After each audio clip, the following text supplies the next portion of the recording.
Welcome to this workshop on From Concept to Production, Template for the Entire ML Journey with our presenters, Dr. Chanchal Chatterjee, Dr. Elvin Zhu, and Alan Gore.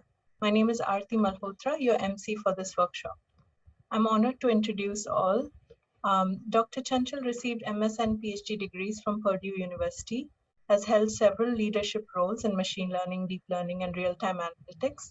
He's currently leading machine learning and AI at Google Cloud Platform. He has received several awards, has many patents and publications to his name. Dr. Elvin received his MS PhD from Rochester Institute of Technology. He's an AI engineer at Google, where he helps enterprise customers to transform their core image document segmentation, NLP models, with Google Cloud infrastructure. He's also worked with EY previously. Alan Gore did his studies at University of British Columbia and worked at Deloitte as a consultant, currently working at Google as AI engineer, along with Dr. Chanchal and Elvin. We welcome all to enlighten us with their experience with ML journey. Just before we begin, if you have any questions, please ask them in the chat with a Q in front so facilitator can identify them. And lastly, if you have purchased a summit ticket and are joining us for talks on 17th and 18th November, please look for an email from Hopin in your inbox today or early tomorrow. Over to you, Dr. Chanchal and Alan. Hello, good afternoon, good evening, or good morning, wherever you are. Thank you very much. And my esteemed colleagues, Elvin and Alan, will make a presentation today. So I'm sharing my screen. I hope you can see it. And if anybody cannot, please raise it in the comment window. So I believe the moderator and others can see it. So the topic for discussion today is concept to production, and rough agenda is as follows. So I'll speak for 15-20 minutes to give you an introduction. Then Alan will step in to basically set up a GCP or Google Cloud Platform project for you. And that I have kept 45 minutes because there are like over 50 participants, and it will take a while for everybody to make sure they're on board and up and running, because this is a hands-on lab in which Elvin and I will be showing you how to do things in real world. So I'll quickly check out of here and let Alan step in. So basically, we have a long list of items. We'll give you a detailed overview. I'll give you an introduction right now, and then when my hour comes in, I'll start with the detailed overview. Then I'll talk about the MLOps dev stage, test stage, and prod stage are 3 stages that are important. So in terms of schedule, we'll take breaks as needed. So I'll speak for 15 minutes. Alan will set you up for 45 minutes. Then I will talk about the dev stage for 1 hour. Elvin will talk for the test stage for 1 hour. Then I will talk about the prod stage for 30 minutes, and then Q&A for 30 minutes. If we are running slow, Q&A will shrink. If we're running fast, Q&A will expand or will finish early. So this thing is this presentation workshop is in 2 phases. The part 1 is an example use case. This is my first hour will be an example use case for ML components, for data prep, model hypertrain, model train, model deploy. And I'll show you how you can do all those things on the GCP by simple modules. And we have built a template, and we have an open source GitHub that you can try, or rather public GitHub that you can try. It's not open source. Then Elvin will speak for an hour on how to deploy them in the Kubeflow environment. So at the end of this tutorial, you'll have a hands-on experience building model from a concept to final production. It will also be implemented on the Google Cloud Platform because that's what we have access. Models have can include XGBoost, what I will demonstrate, but we have examples of TensorFlow scikit-learn in the GitHub. So this is sort of a quick summary of the conference, and this is a quick link to the PDF. now is there a quick way to post the PDF um, uh, in the site here? Do you want to post in the chat? I can post it in the chat, correct. That will be great. So this is the PDF. Let's see, it didn't work. Uh, uh, is there a way to, no, I can post it in the chat, a file. If I post Hey, it, Chanchal, do you want to send me the link and I think I should be able to send the. oh, okay, awesome. So basically I have put it up in a, okay, the link will be great too. Okay, I can post the I can link grab. in the chat. Yeah, I put it in a public location so that you can just click on it and it will show up. It should show up. So everybody can click on that link. I'll share the GitHub. 1 second. GitHub is part of the process. So hold off on the GitHub. I don't want to give too much information, confuse everybody. Just follow step by step that PDF. The GitHub is part of it. GitHub is referred in the PDF. So basically, the requirement is that you will use the QuickLab account, but if you have your own GCP, which stands for Google Cloud Platform account, then you can use that. You don't have to follow the QuickLabs. You need to know Python. You need to have familiar with TensorFlow or XGBoost, and you need to know how Qflow, basic ideas of Qflow pipelines. Those are three things that we expect. So what is MLOps? MLOps is the lifecycle management discipline for machine learning. So Alan, the PDF that I shared was the one that you shared earlier today, which is like an hour ago. If you have edited that, then you can make a new PDF and I can place it in the same location. Okay? Yep, we should be good. No problem. Okay, awesome. Thank you. So it's a lifecycle management discipline for machine learning. So how does MLOps correlate with all the other ops that we have? So we have data pipelining, we have scalable system development, and we have model prototyping. So data pipelining, when you have large volumes of data, whether it's coming in batch or warehouse or real time, then how do you build a data pipeline for processing? That's all data engineering, ETL inclusive. How to build a scalable development, that's purely software engineering, which is where you build any apps or any applications on the server side or the client side. That's all scalable system development, primarily on the server side. Model prototyping is a pure data science project where you would build a model, an ML model.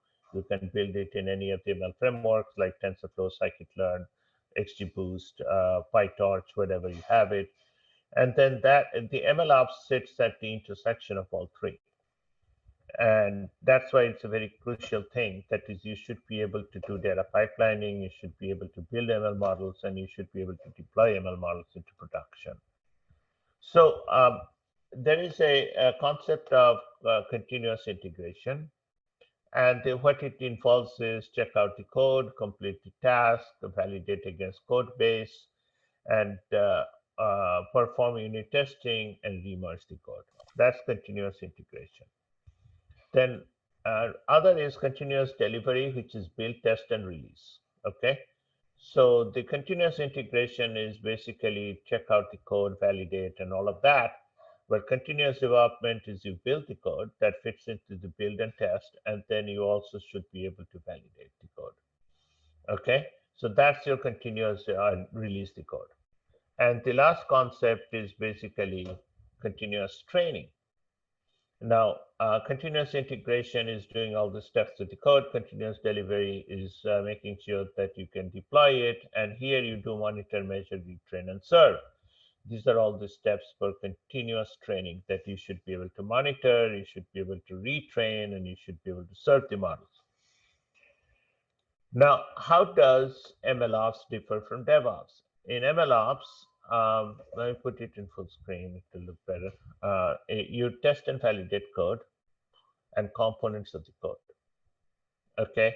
You also test and validate data schemas, and models. Okay. Was there a question that came in?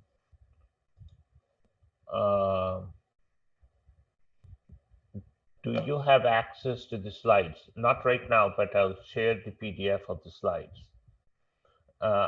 And then anyone still having trouble with instructions? Okay, that's Alan sent it, right? Okay, good. Once I put it on full screen, I can see all the comments. So, so MLOps is also test and validate the data schema, and models, primarily the ML part.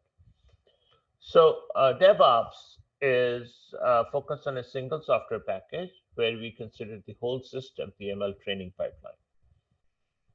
And deployed code, and DevOps is deploy code and move to the next task, whereas MLOps is a continuous process. You have to continuously monitor, continuously retrain, continuously serve.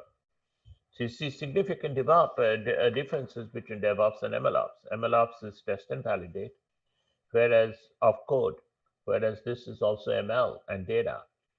And then in DevOps, you have a single software package, whereas you have multiple software packages, the whole system. DevOps, you fire and forget. You do it one time and you're done. Whereas MLOps, you have to continuously monitor because your data is never constant. Data is never what is called statistically stationary. It constantly changes. So if the data changes, your model has to change. And that's what model monitoring does. Okay, so an ML pipeline contains well-defined processes such as the data extraction, data analysis, data preparation, model training, model evaluation, model validation, and train model and model registry. On the prediction side, you have to do prediction and performance monitoring. The first one is called dev. The second is production or staging. Okay, so summarizing MLOps, you have machine learning, which is data processing, model development, model evaluation. Then you have development, which is CI/CD, continuous integration, continuous development, model integration, latency calculation, and then operations, which is continuous monitoring, feedback, model retrain, and model serve and delivery. Okay. So MLOps also has different levels of maturity. So some customers may have very simple models, and they are just looking to build and deploy the models. And there we have limited MLOps, whereas some people want to automate the training process. Okay, in the first one, your data does not change very much, so you do not have to train models very much. You may want to train once a year, for example. Second one is you automate the training phase. In the third one, you automate training, validation, deployment, every piece of the ML lifecycle. Okay, so that's the overview. And in terms of summary, I'll stop on this slide and let Alan step in because it's pretty close to 11:15. So I kind of we divided MLOps into 3 stages: dev, test, and prod. So I'll be talking about the dev, Elvin will be talking about the test, and then I will revisit the prod, and I will talk about the prod and we'll end. So dev and test will be hands-on, prod will be just discussion, because if we have to take up all 3, it will probably take a whole day. So what is dev? You start from your use case and you build a stable validated model. This is where you build a prototype. That is, you have an idea. So the concept that we'll be taking is what is called loan delinquency. There are 3 examples that are there in the GitHub. The one I'll discuss is loan delinquency. The second example is classification of images into numbers 0 through 10, 0 through 9. Then I also have another example of classification of images of different types. So the first one is the tabular data, which we'll be talking about. You can fit, we fit an XGBoost model in there. In the image one, we fit a TensorFlow model in there. So basically, you start from an use case. So let's say our use case is loan delinquency. You got a lot of information about a whole bunch of customers who took loans, who have done different types of delinquencies, blah, blah, blah. So what we want to do is we start our use case, use an acceptable ML use case. Then we do a GCP infrastructure is set up, okay? And then your internal technical teams are ready to build the model. And at the end of this, you have a stable validated model. A model with acceptable performance is created. A model pipeline is validated with a Python notebook, by the way. All our work would be done in Python in a notebook, in a Jupyter notebook. And the model is tested and validated, and it works with whatever performance criteria. Let's say you want to get above 90% and you got 96, so you're all set. In the test phase, now that you have built the model and you have built the data prep, there's a lot more to be done. The model has to be automatically trained. The model has to be automatically served. The model has to be automatically predicted. How do you do that? So you build a Kubeflow pipeline. This is where you build an ML pipeline, you orchestrate the pipeline, which basically means that you should automate the training process, automating the data pipelining process. So the typical steps here is data preprocessing, ML model train, model evaluation, then model monitoring, model prediction, all these things, you build multiple pipelines. Okay, you also determine the infrastructure needs. So this is the test phase. In the prod phase, that now that you have this whole pipeline, all the components of the ML, data prep, model train, model evaluate, model monitor, model predict, all of this in different pipelines, how do you deploy it? So this is where you deploy a scalable, composable, secure ML model. You put in your security assets. You also monitor the model. You size and provision the cluster. This is the prod phase. Okay. So in between, you can have an option of what is called validate ML pipeline. This is a auditable step that some customers use, but we're not going to go into that depth and detail. We'll talk about dev, test, and prod. That's it. For me, Alan, I will let you take over the screen, and I'll stop sharing. So next, Alan will help you set up your GCP environment over the next 45 minutes. And then thank you, Alan. You're off the hook. Sounds good. Let me get started. I'm just reading some chats. Yeah, I'll send the link in the chats and then I'll see if we can pin them. I'm not sure if we can do that in Zoom. We'll have the links. So very quickly, hopefully I don't get any embarrassing notifications, but thanks everybody for those who've gotten started on the instructions. Yeah, for the next 40 or so minutes, we're going to spend some time covering creating an account, excuse me, on ce.quicklabs.com, and then getting you guys started with temporary GCP credentials. So we're doing this because if you were to follow along in your personal account, you would have to fill in your credit card info and we would have to charge you money. So if you don't want to do that, then follow these instructions. There's only two real things that we're doing here. We're going to create an account at this link, ce.quicklabs.com. This is one of our internal tools which provisions temporary GCP credentials. And then after you create that account, you're going to submit the email that you used to create the account to this Google form. So I have, I think, over 30 already. And we'll just wait a little bit so that people can do the rest. So I sent that in the chat, and then we have this PDF, which is the overall instructions in case people are getting behind or starting late. Everything I'm talking about in the next 40 minutes is in that document. And yeah, if you have any issues, feel free to put them in the chat and we'll help out. So again, just those two things: create an account and submit the email to the form. And then I'm going to hide my screen for 1 second while I manually add you all. Okay, so I'm going to activate the lab now. Some of you may see it. So yeah, if you have submitted your account and you have submitted the email to me, then you should be able to see the lab activated now. So John can confirm. Perfect. And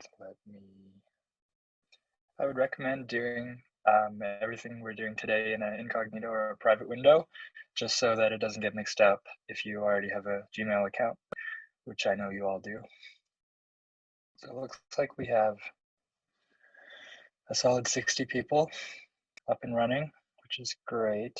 If anyone just wants to follow along without doing the hands-on part, that's fine as well.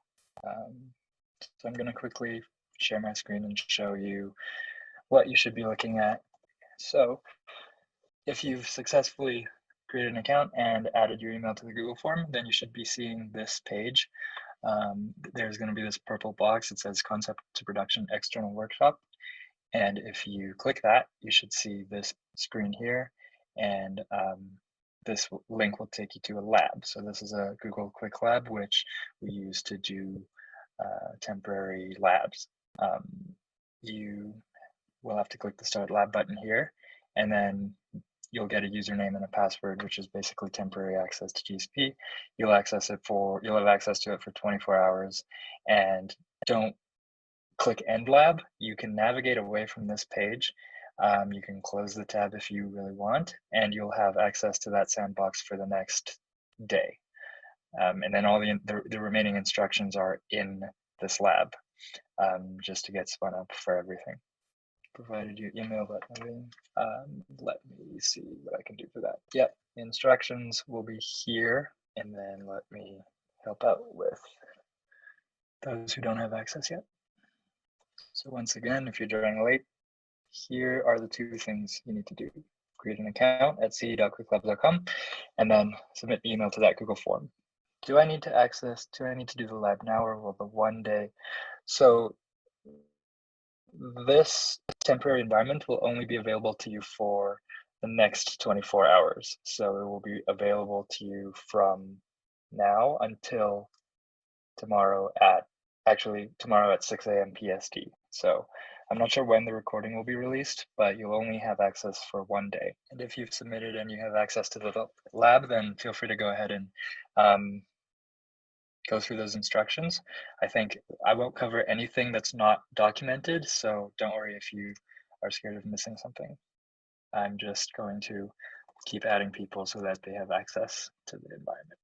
I want to be safe and say, like, whatever happens, you're not going to have access to it by tomorrow morning. Like, your access will be revoked after tomorrow morning. It's possible that if you click start, let's say tonight, it'll start a new 24-hour clock, but just on my end, I've set the end date to be tomorrow morning. And the slides will be shared afterwards, I believe, as PDF.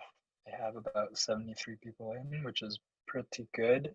If you don't see it yet, make sure you've submitted the form as well and created the account. Otherwise, let me know in the chat if you have any issues. I'm assuming that we've resolved most of them. Okay, we're sitting at 75. I think it's pretty good. I'm just going to quickly go over the GCP console so that you can see it. So if you click open Google Cloud Console, it'll take you to a sign-in page, and then you're going to use the credentials that are given here. Don't use your personal email or anything. Copy and paste the passwords in, and then you should have a brand new sandbox in Google Cloud. Let's see, I might have some stuff running here, which is ideal.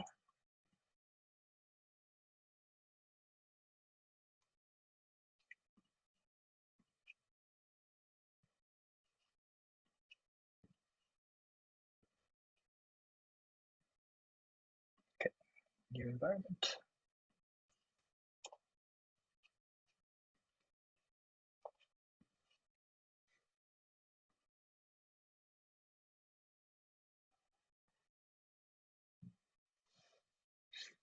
Get to that question in 1 second.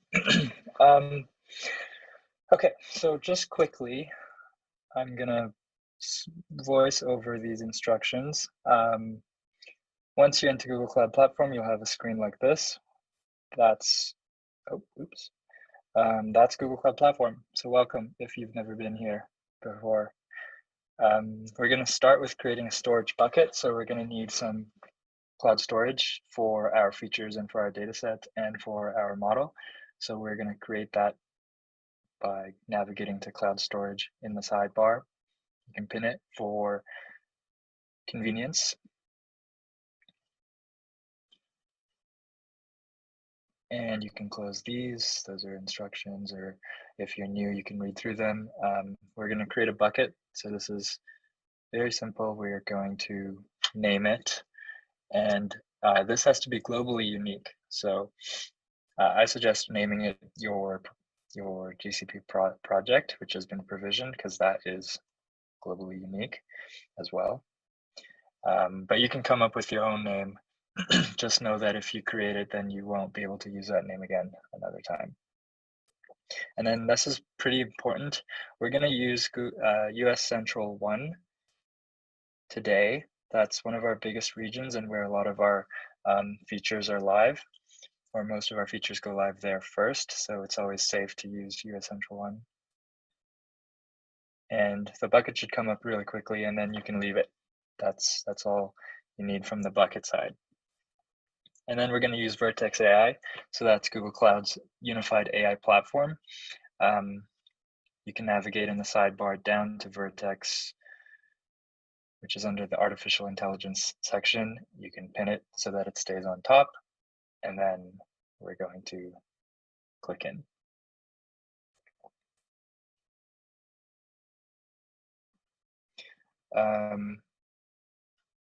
Just quickly, Peter, yeah, that one, you can do build or cancel, whichever.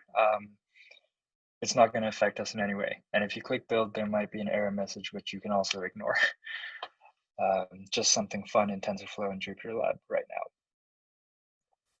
now. We can talk quickly about the regions. So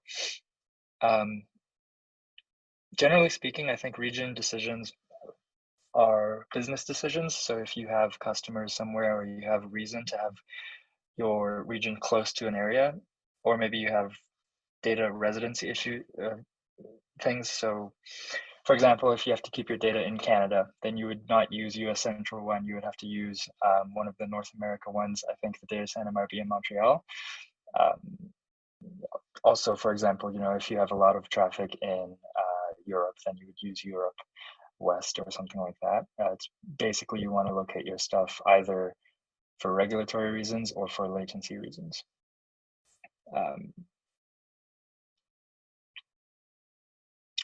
And then in Google Cloud, we have global stuff as well, which are across regions. And then this question, we can use all regions when you use GCP only inside of Vertex AI projects. Yeah, you can use any region. Even when using Vertex, you can choose the regions that are best fit for you and your business or your use case.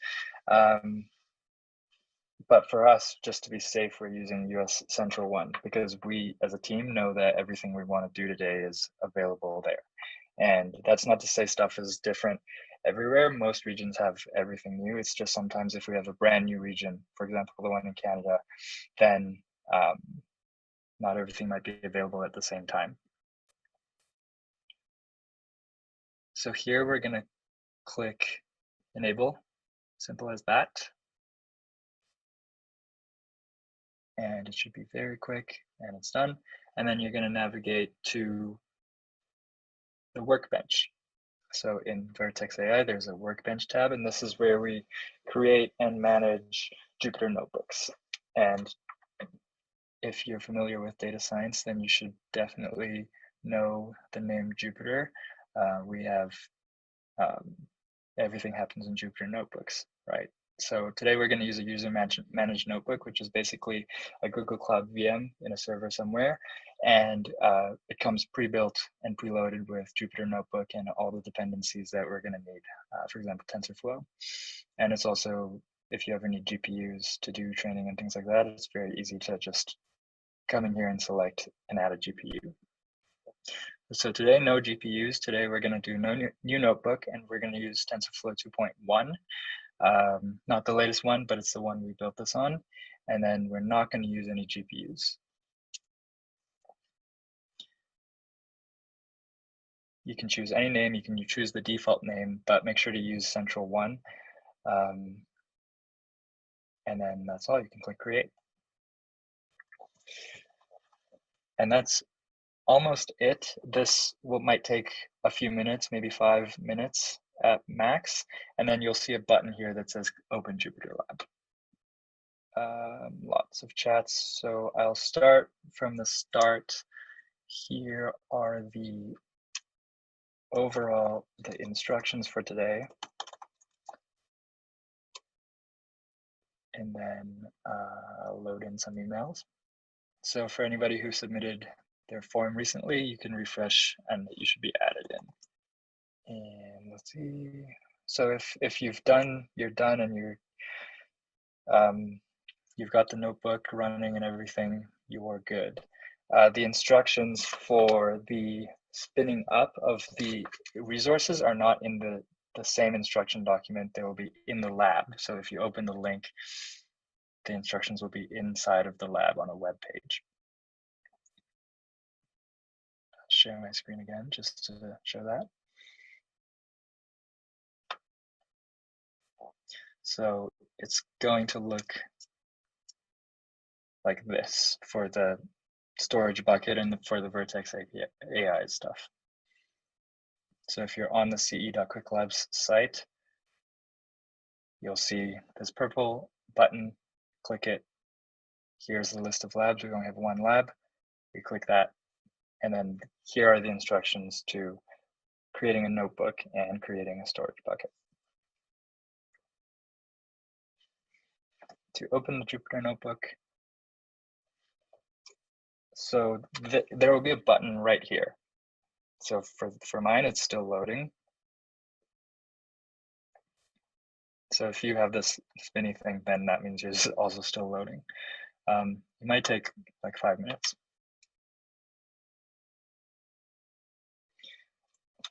So let me go back here. Did that one. Is Vertex AI to deploy ML training pipeline as opposed to just deploying the model? So yeah, I think someone said something later on, but Vertex is our unified platform for AI. So you should be able to access, like, to do POCs and build models using our pre-built models, using your custom models, using training or orchestrating pipelines. It's basically Google Cloud's end-to-end solution. Great bucket. So Yaset, if you're in this step and you see location and billing account, that means you've used your personal account, your personal Gmail account. So make sure that once you've created an account on ce.quicklabs.com, that you use this username and this password here. And if you haven't used a private window, then you can navigate up here to the top right. You'll see the user here, and you might see your own name here, and then another account, which is the student hexadecimal number account. Make sure you're using this one and not your personal account. So if it's showing 2 here, you can select the temporary one.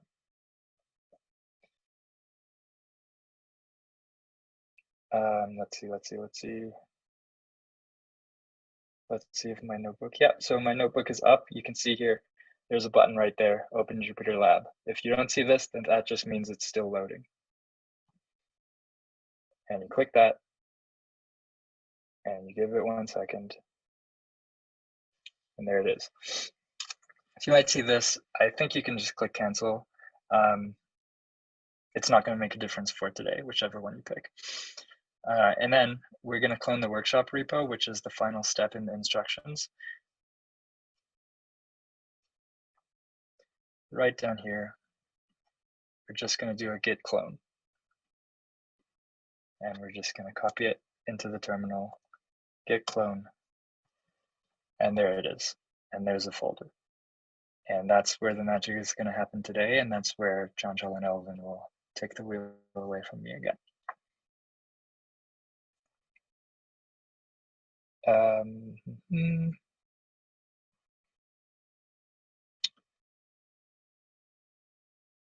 Yep.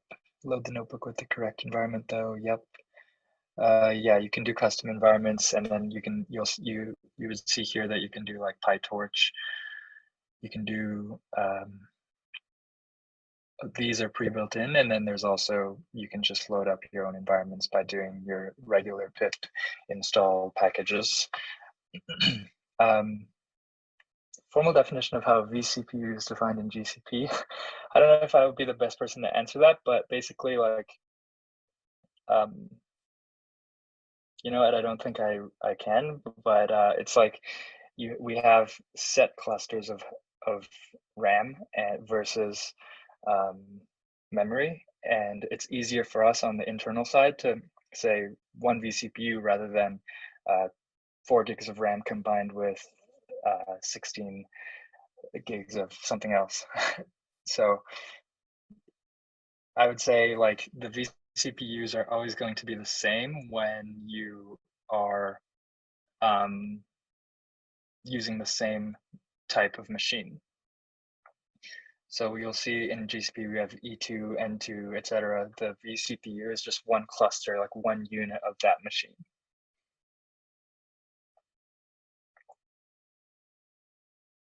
Take some time, private window, sign in with the student email. Found it, nice instructions. If anyone linked it, I'll link the instructions. Instructions again.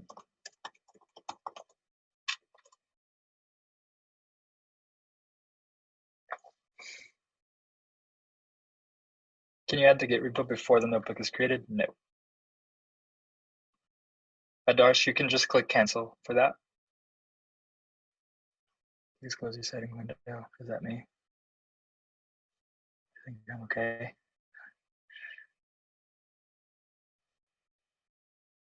Add the Git repo. No, we cannot. Cloud storage is not in the menu. Found it. Okay.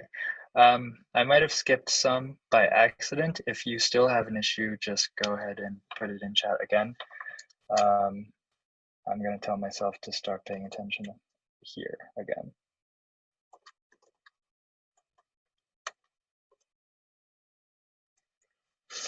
Let me see. I'll add a few more people, sorry.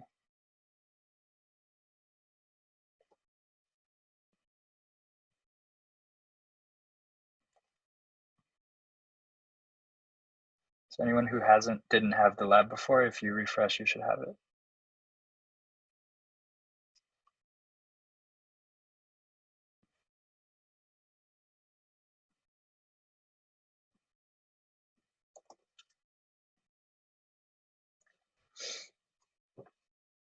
Hi, do you mind showing the steps after open notebook? Yeah, one more time. Let's go here.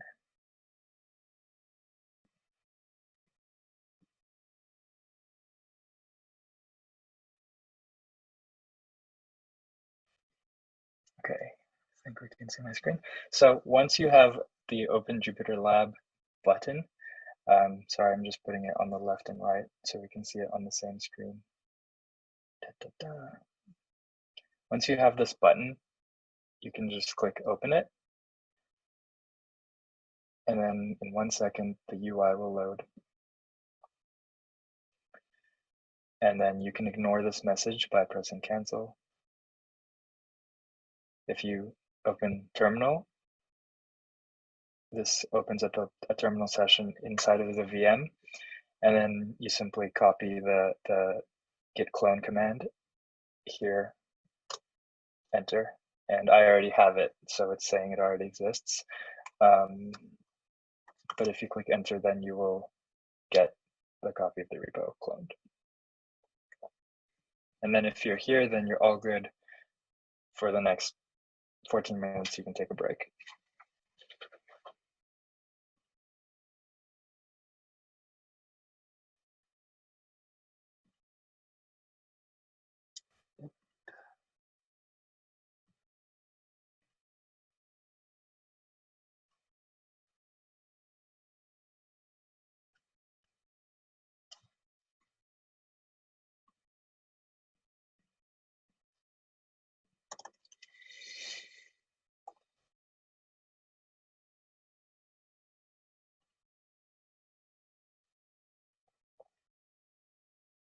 So if anyone's having any other issues, feel free to put them in the chat. You can DM them to me directly. Yep.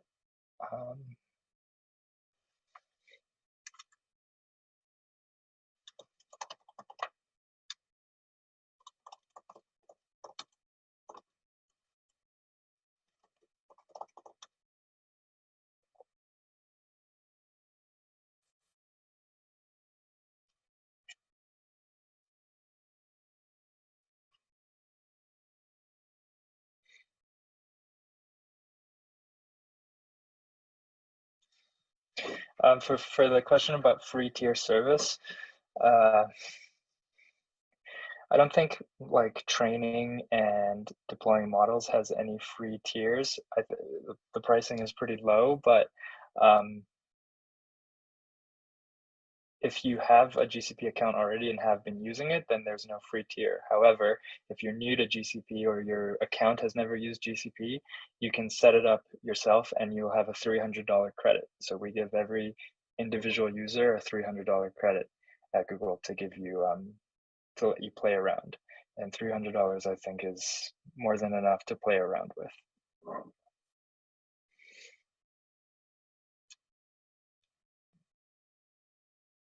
So I'm just going to address one chat here quickly. Sorry, everyone.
Okay, back to questions.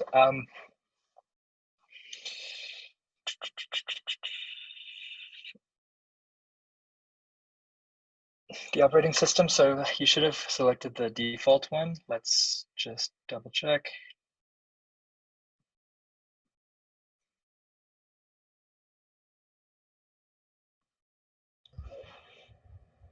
So Alan, if you include creation of the notebook, if you could do the TensorFlow 2.6 version. Okay.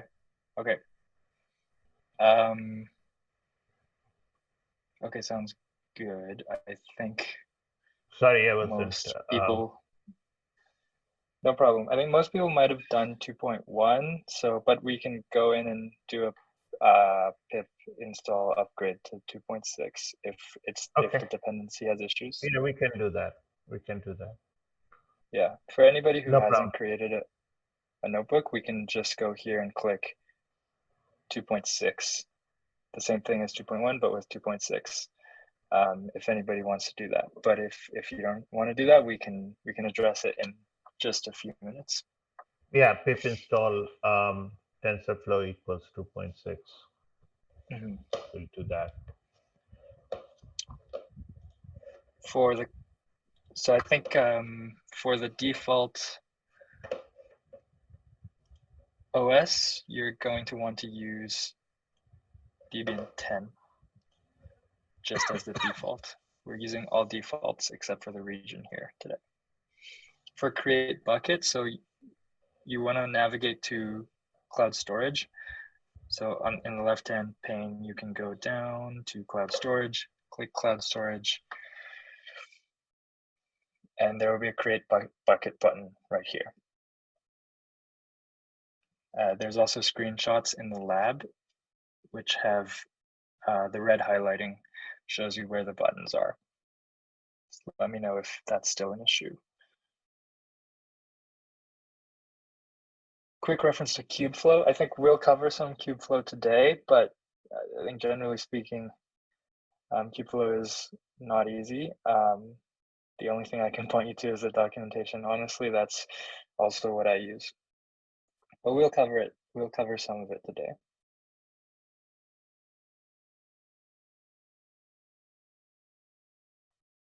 Can you explain from the step that we opened Google Console, couldn't open it in the company, I had to load with my personal account? Join. Okay. Step to open Google Cloud Console. Yeah. So once you click this button, open Google Cloud Console, you'll be linked to an sign-in page like this. And you're going to want to use this username here and this password here.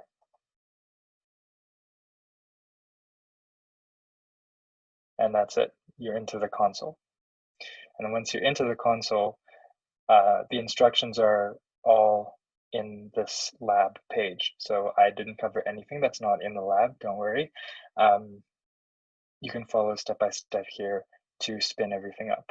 But basically, once you're in the console, you use this left-hand side hamburger menu to navigate first to cloud storage.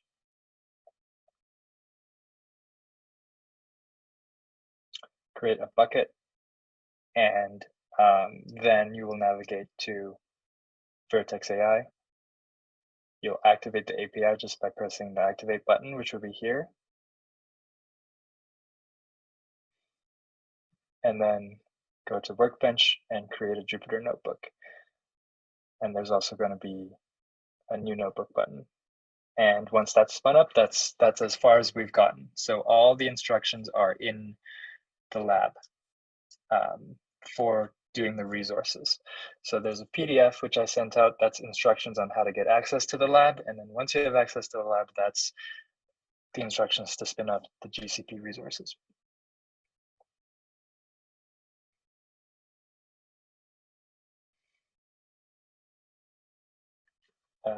Let me add some folks.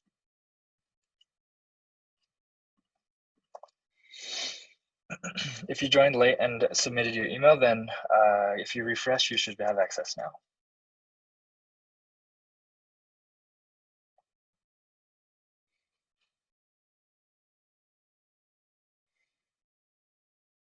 So we're actually going to use, TensorFlow 2.6. So if there's instructions, it says select TensorFlow 2.1, click 2.6 instead. If you have already done all the steps, then we'll fix that shortly. There's no issues.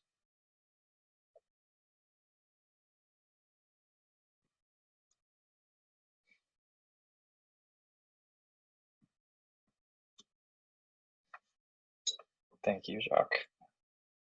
I think you're doing a lot of due diligence for us. I think, Chanchal, if you're there, maybe we should just stick with 2.1, and then if we have any dependency issues, we'll do the upgrade command. No problem. The GitHub code that I checked in was for 2.6. So what I'll do is I will change it to 2.1, or I will put 2.6 in the requirements, and I'll recheck in, and I'll ask everybody to reclone the GitHub before my session. Okay, yeah. Lots of options.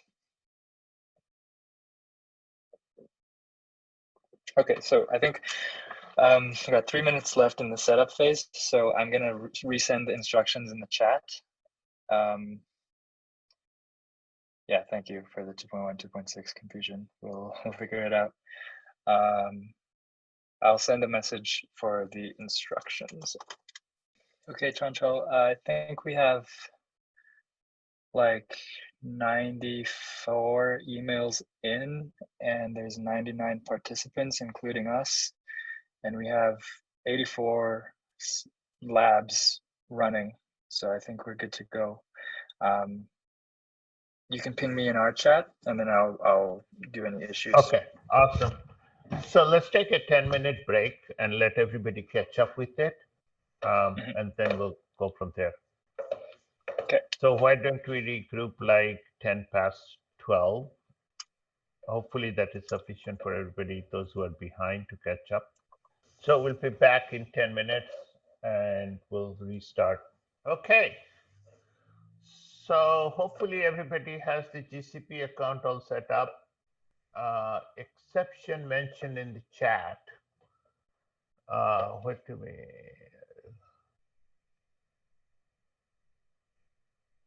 How did you get the exception? Did you try to run something? Did you try to run some code?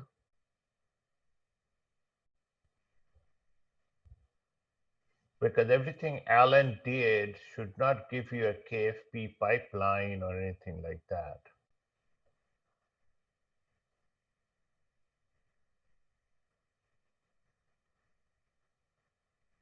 Okay, says I'm good now. Okay, great. Okay, I want to get started on, first let me do a little slide share in order to show you what are the, unfortunately I can't see the comment and the screen at the same time. Let me see if I can rearrange my windows so I can see both. Okay, now I can see the comments. Okay.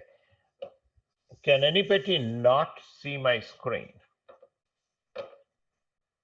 Please let me know. Okay, so if everybody's set up, we'll go ahead with TensorFlow 2.1. That's good enough. I was trying to upgrade everybody to 2.6, but it's not, you can upgrade yourself and it should work. So we stopped at this slide in which we talked about 3 phases of MLOps. First is the dev phase, next is the test phase, and the third is the prod phase. So let me review the dev phase. The dev phase is where you have a concept. In our case, the concept is a tabular data with people who have taken out loans. And there are some characteristics that we have of the people, like how much loan they took, what term of the loan, how much have they paid, what if they have any delinquency history and stuff like that. Of course, we don't have any PII or personalized information. Everything is all anonymized. So we want to, we divided it up into 4 categories, from very risky to moderate risky to moderate non-risky to non-risky at all. Okay. So then we want to classify them into these 4 categories to see if a person coming into the bank with a loan request, which category this person falls into, so that the bank can decide whether to give this person a loan or give a smaller amount or not give at all or whatever. Okay. So we want to build a model. We got the data. So we want to build the model. So what do we want to do in this step? The next one will be basically build a pipeline. So in the next 45 minutes, I'll try to build a model for you from scratch. So in the dev phase, what we do, we define our use case, we manage the data, and we build the model. In the test case phase, we create the production pipeline and components. We build and scale the pipeline, and we orchestrate the pipeline. We are going to skip the validate for now. Okay. In the prod phase, we monitor the pipeline and we size and provision the cluster. Okay. So what does a pipeline look like? A pipeline looks like this. That is, you have a data preparation stage, you have a hyperparameter tuning stage or training. You have a model deployment and a model evaluation. And that's the training pipeline. And then also you have the orchestration. So the orchestration will allow you to say if there's new data, whether you want to retrain the pipeline and all of that. In the prediction pipeline, you have the same data preparation, but now you're running the ML prediction and you are going to run model explanation and model monitoring. So the model monitoring shows any feature drift or training serving skew are two things we monitor. Then we are going to retrain the ML model. So Google Cloud Platform has an online model monitoring, and very soon we'll have an alpha version of batch monitoring as well. So eventually everything will go in GA and we'll have GA versions of both. So basically in the template, we are going to show how to do the dev, test, and prod. Okay, let's cross out the validation for now. Okay, I'm going to cross it out so we don't have any confusion on the slide. You can have multiple ML frameworks. You can have TensorFlow, XGBoost, Scikit-learn. You can have AutoML and PyTorch. We certainly don't have time to cover all of this. I'm going to give you an example of XGBoost. Our repo has example of TensorFlow and Scikit-learn. Okay, so what is the dev stage? You have different types of data. You have tables or images. I'm going to show you an example with tables. Also, I'm going to show you data preprocessing you can do data preprocessing with Dataproc, with Dataflow, from BigQuery, or none of the above. I'm going to do none of the above, which will do some custom preprocessing because preprocessing is not the focus of this presentation. You can do feature store also. Google has a very nice feature store. There's an open source version called Feast. The unified processing in Google is called Dataflow, which is a managed version of Apache Beam. You can, cannot view the GCP screen. What happened? You type in console.cloud.google.com.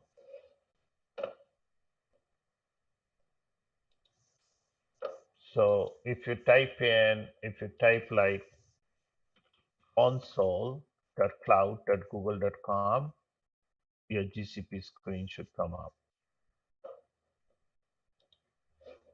Okay, so if that doesn't work, I'm going to put it in the chat window.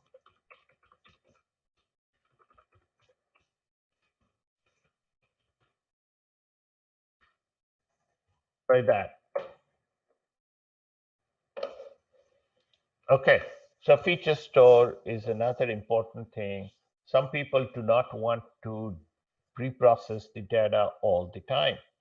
They want to have some fixed feature stores.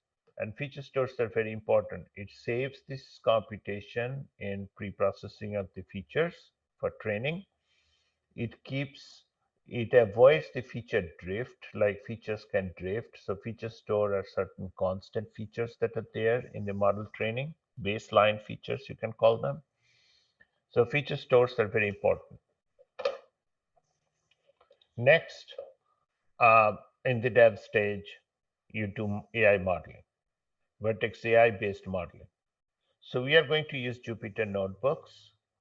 This is where you use source control. You can connect it to Gitbucket or GitHub and so on and so forth. We are not going to do that. We do model training. We can do hyperparameter tuning. We'll deploy the model. We'll predict the model. We'll do online prediction. You can explain the model, and you can also do model lifecycle management. An example can be MLflow. Okay. Then in the test phase, you will take the ML pipeline and you will train the pipeline, you'll do the prediction. Okay, you'll have a training pipeline and a prediction pipeline. I give you examples of both. So this is the training pipeline, this is the prediction pipeline. What is key is that it should solve your problem. It should be easy to deploy. It should be scalable. It should be composable. That is, all these different things are different Docker containers. It should be orchestrated and it should be secure.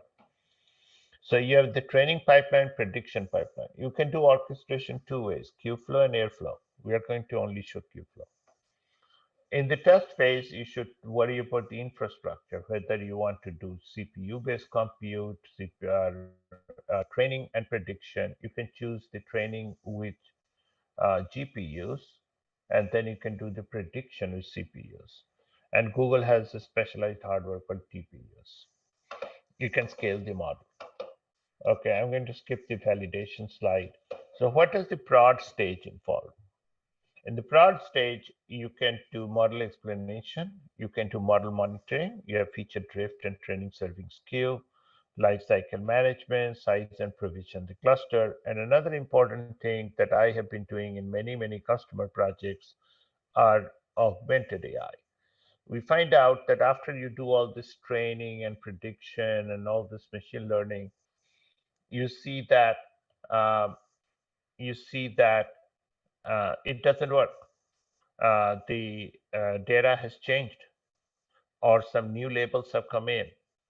So what do? Do you manually label them? No. You want to use your machine learning system to relabel this whole thing. Okay? So that you can have an assist like a UI. So you run your machine learning and you generate the labels, and a subject matter expert with the help of a very nice UI says right, wrong, and it checks each of them. He or she checks all of that, and then they find out what is the right. It creates new label data. Okay, so it is much easier to use the machine learning system to relabel or create new labels. So anything that has been misclassified should be relabeled. Any new data comes in with new labels should be relabeled. So all of this, we can use some kind of a labeling assist. So that is what I call augmented AI. So that's the prod phase. Now moving on to MLOps. MLOps dev stage. So this stage, we are going to build and train the models. We are going to deploy the model. We are going to deploy the model as a model file in the GCS. If you want to do online prediction, you can deploy it to an endpoint. If you do batch prediction, you can just deploy the model. You can predict the model. You can explain the model. Okay. So what we won't be doing in this phase is building the pipeline or orchestration or validation of the pipeline or productionize the pipeline. Okay.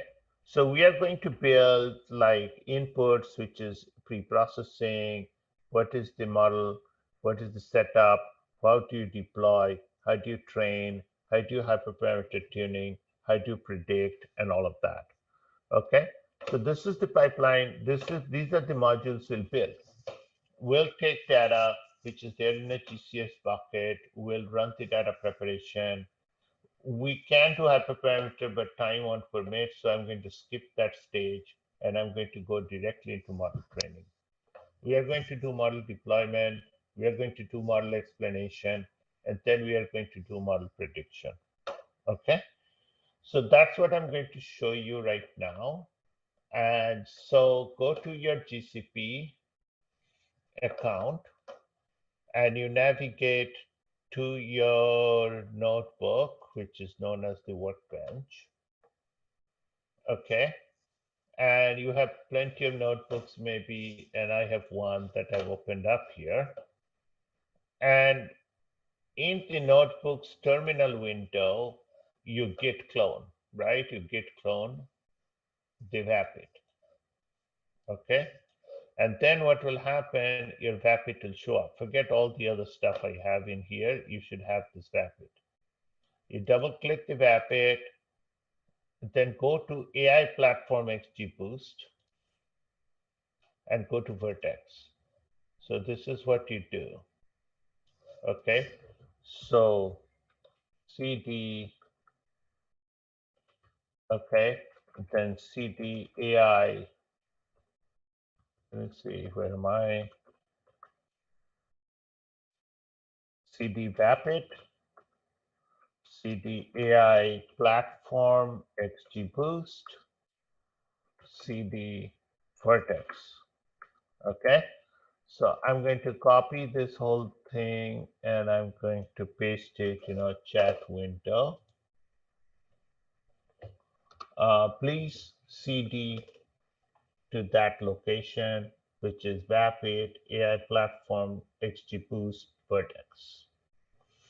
Okay, once you go there, you will see that there is a file called XGBoost Vertex.ipy notebook. Okay, so open that file.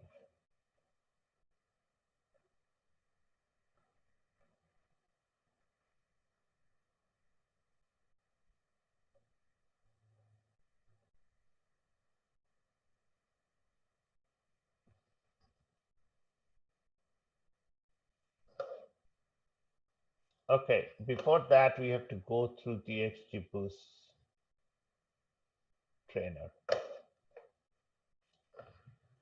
So I'm going to delete all these directories that are there, dist, models, trainer, and all of that, because I'm going to start from scratch. So go to XGBoost setup and XGBoost Vertex.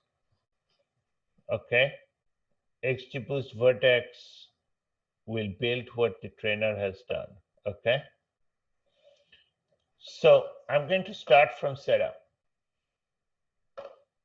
So we are going to CD into XGBoost Home Jupyter VAP API Platform Vertex. Okay, I'm going to create a directory structure called trainer, under which I'm going to have init.py, train.py, and train hyperparameter tuning.py. Right now, my directory structure is clean. Okay. Is everybody on board with me? I can't hear or see anybody, so I have no clue where I am.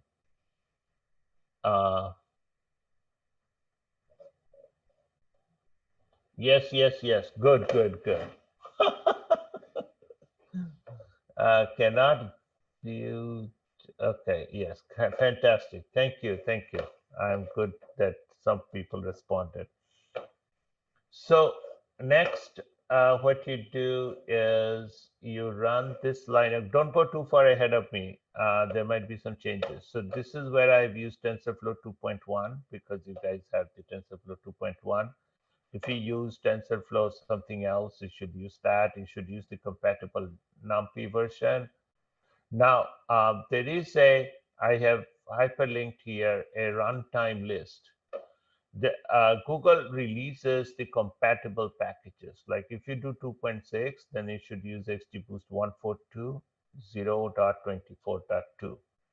Okay, it also releases all the compatible packages that you should use. Hypertune should be latest. Okay. I have a requirements file.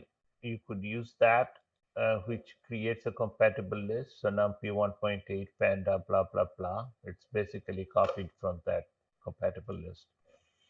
Okay. So I'm going to run this, and it's going to create a file called setup. I'm going to delete it and show you that it does do that. Okay, I'm going to run it again, and the setup.py comes up, which will basically have these lines. So it's basically telling GCP that when I do the training, these are the packages I need to have. Otherwise, I cannot build an XGBoost model that works. So this is basically going to set up, is going to accompany the package, the Docker package that is going to use for distributed training. If you do local training, you don't need it. But typically you'll have complex models, a lot of data, and you need it to be distributed. Okay. So next I'm going to create a directory called trainer. Your directory should already be there, but you could delete the trainer directory and you can start from scratch, or just leave it, just overwrite it. I'm going to create a blank file called init.py. I see it should be 21. It's minor change. Okay. You got the init. Okay. Next, I'm going to create a train.py. What does the train.py have? It's going to define a train XGBoost function, which will take some arguments. So argument will have a train feature name and train label name. So train feature name is the name of a file which contains all the features that are used for training. There are multiple columns. It will also have the labels 0, 1, 2, 3, which are the 4 labels, which is risky, moderate, risky, not risky, moderate, not risky. Okay, 4. It's going to preset some of the XGBoost parameters. People who have used XGBoost would know that there are a number of estimated. XGBoost is a tree style model. Therefore, there is a depth, there is the type of booster. So it's a tree model that uses the boosting technique. So it basically uses the boosting technique in order to improve accuracy or lower bias, and it's going to use a tree of various types of trees to create an ensemble to reduce variance. That's why it's a great model, because it kind of optimizes bias and variance, and it also has a tree style model, which is fairly simple to explain. You have number of classes, which comes as an argument. So we have a number of estimator, number of depth. Anything that you want to hypertune should come into the arguments, like number of estimator. You want to hypertune number of max depth, booster, and number of classes. Okay. So then we call the XGBoost classify with this parameter set. And then we are saying use label encoder false, which is the default. Then we do the fit of the training data and the test data. How did we get the training data? From the arguments. Okay. Then we are going to create a temporary model, and we are going to get the booster, and we are going to save the model as a .bst, which will be saved here as a temporary name. Then we are going to find then we are going to use these lines to basically use GCS util to copy the model onto your GCS bucket. Right now, I have this buckets created, and it will create the models. Let me delete all this so that you see a brand new model file being created.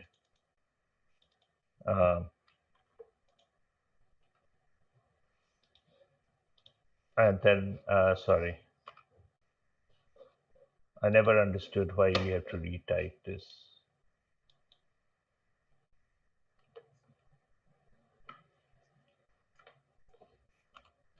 And I frequently do it wrong.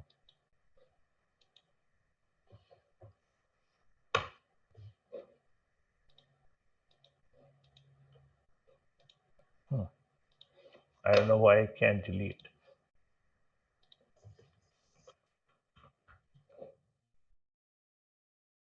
Okay, now it worked. Okay. Okay, thank you. So I just got rid of all my models that I created. And the trainer directory also has the XGBoost trainer and so on and so forth. I'll go through that. It will override. So you have to type it, yeah. So thank you. So then once you create the model, it stores the model into that bucket as a BST, which is XGBoost model can be stored in a couple of formats. BST is one of them, very popular because it's called the booster model. Booster, XGBooster, so BST stands for that.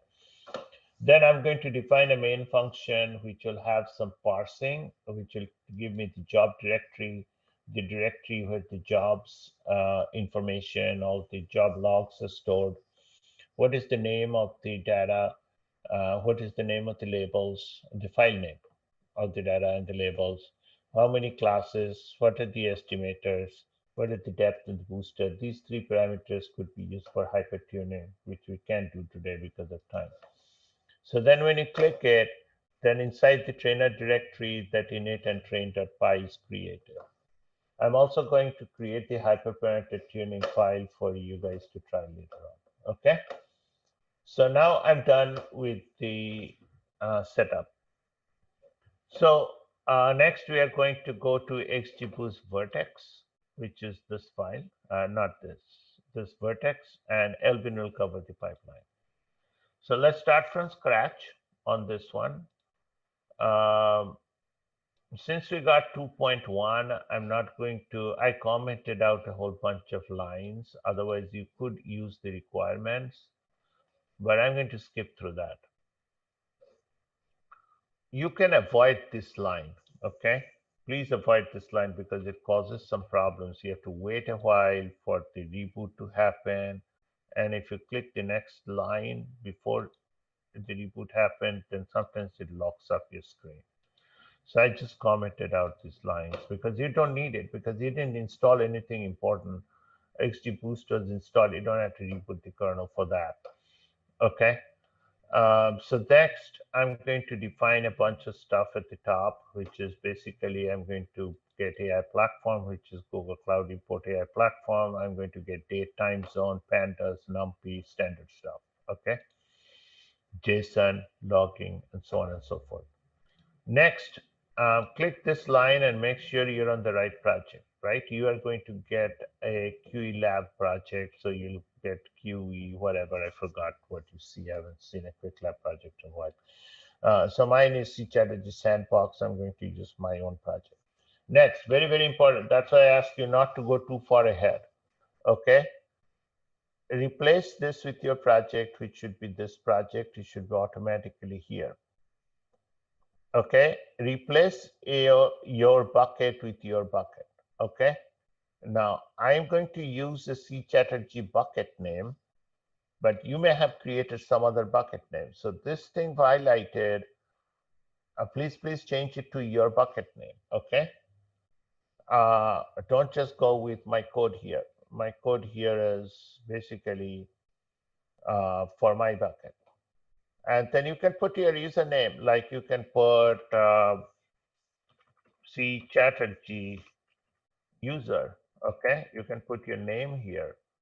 And that way, when we do some training jobs, when you do training here in these training modules, you'll get, so if multiple people are working on the same project, it is good to have your name in there, test user, C Chatterjee. So sometimes I use test user when I do demos and stuff. And sometimes I put my name on it and see here it gives you who is doing it. And uh, so you can keep track of your project. So I use the user as my name, and I will put my bucket name as I'm going to give it the same name as my project name, which is kind of unique because I created a while ago. So here is my bucket, C Chatterjee Sandbox. Okay. And your bucket name might be different. So do put in your username and do put in your bucket name here, okay?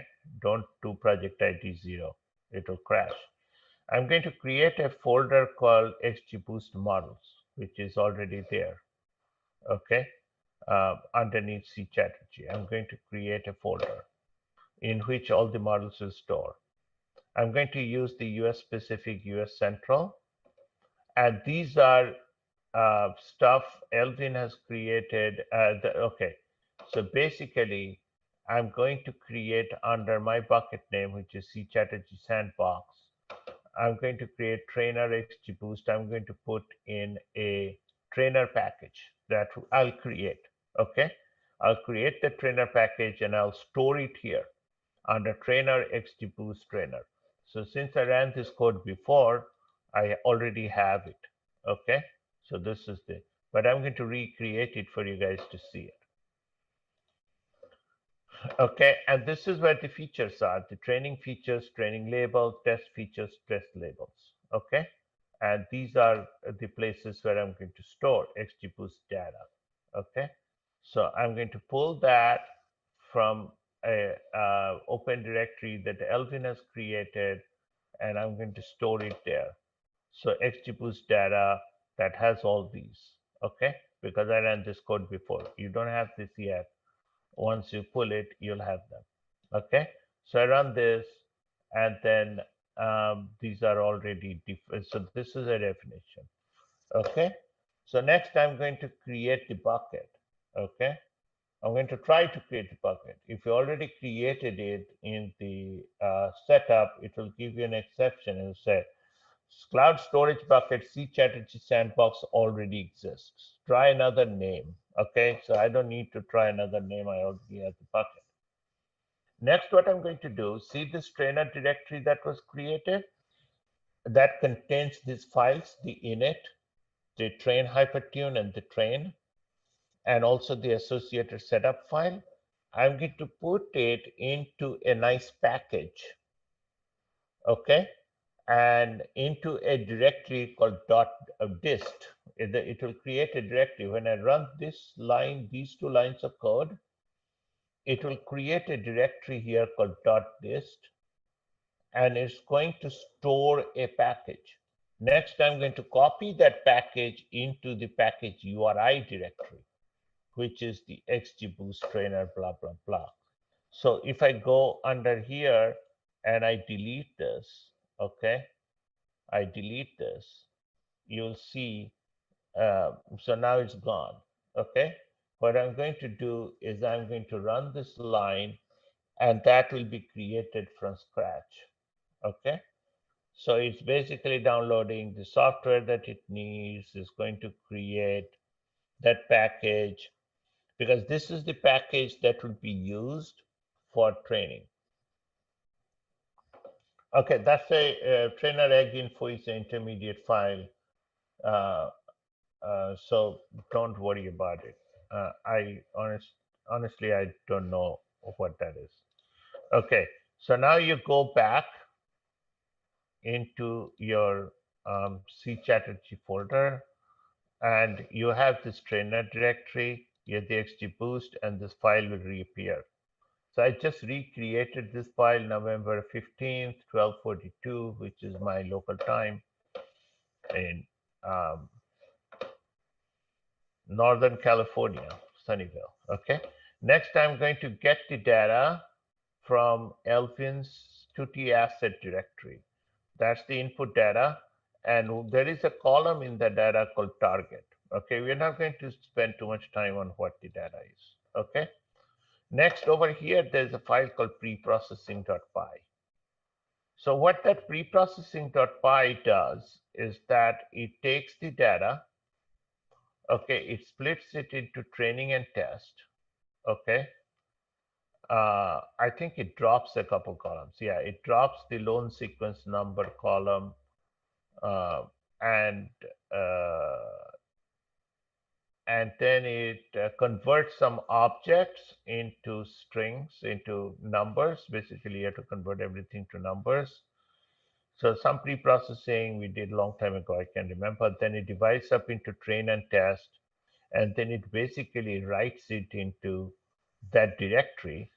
Okay, it takes the input file name, the train file name, this X is the feature, Y is the label, X is the test file name, and Y is the label. And what is the target column, which is target.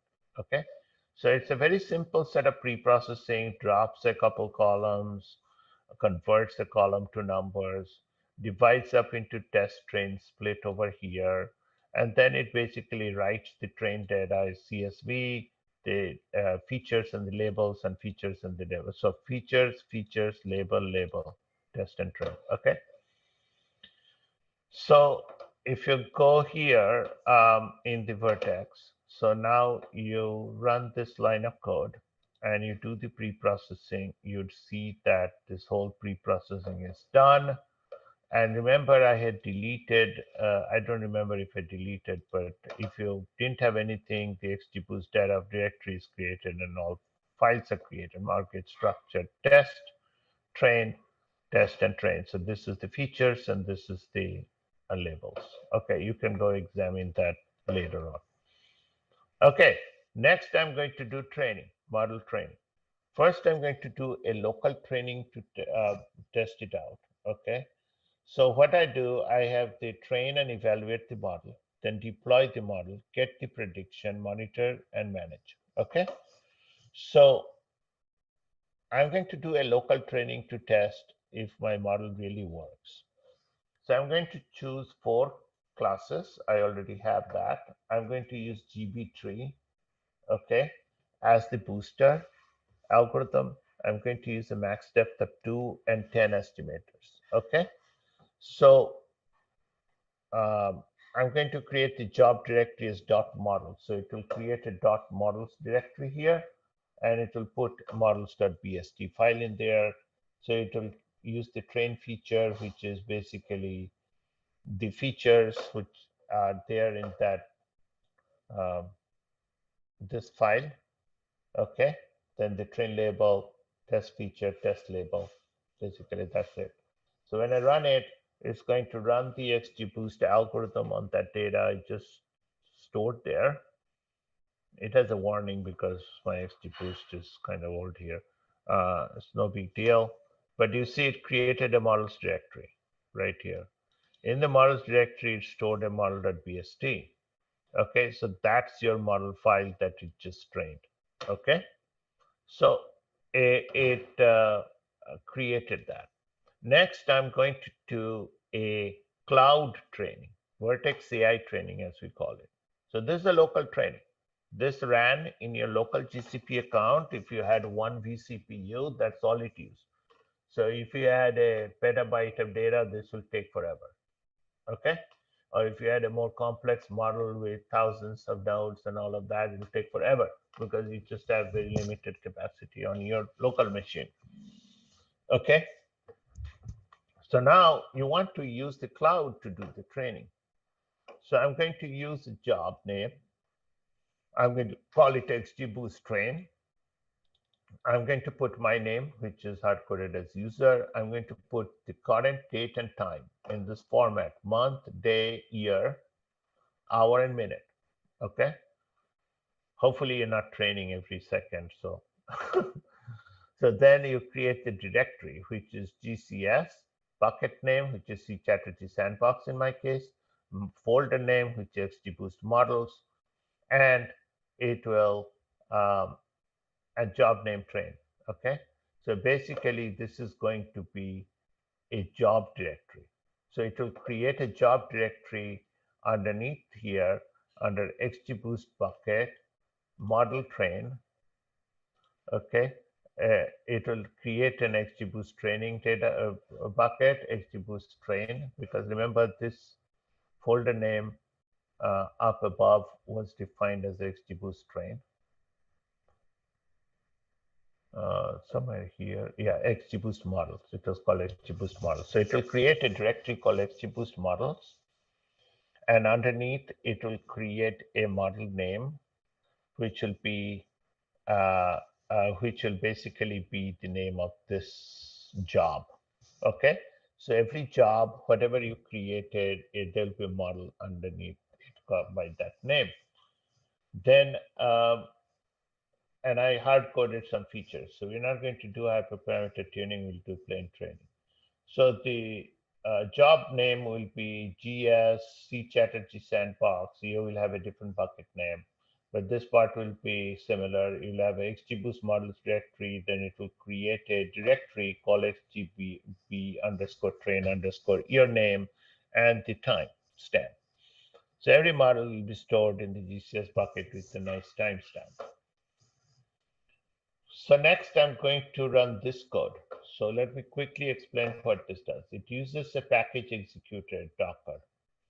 Okay, it uses a Python model. It's going to basically say that the trainer, not this directory, but the one that is stored in the GCS bucket, this trainer has a function called train. It's going to use that. Okay, it's going to use US Central 1. It's going to use a certain machine. This is where you can use standard 16, 32, CPU, GPU, a lot of things you can do. This is where you can really go wild on different types of machines, but I'm going to use standard. Okay, and I'm going to use a simple API endpoint, and I'm going to use a worker pool. Machine type is standard. I'm going to have one replica. You could have 4 replicas, like you can distribute it 4 different ways. But I'm going to have, because it uses what is called the parameter server model, which basically has a master node and multiple worker nodes. So you could customize all of this. So there is very good documentation. I've given links. You can go in and find out how you can parameterize this and get more fancy. But I'm going to use simple. So I'm going to use, this is the job directory, the training path, and so on and so forth. This is the parent, and it's going to give you a response. It will create a job training um, variable, which I'm going to use to frequently check progress locally. Okay, so I'm going to run this, and it gives me, it should not give you an error. So now if you go here to training, custom jobs, you'd say a job appeared. It says XGB underscore train underscore C Chatterjee. This is my name. You will have your name. 11/15/21/12:48. So that's when it was created. Okay, very easy to read. I'm doing XGBoost. I'm doing training. This is who is doing it. This is the date. This is the day and hour. This is, and then it will take about 10 minutes for it to finish. So take a coffee break if you want. Um, and I wrote this little piece of code, which basically you can look at the logs also.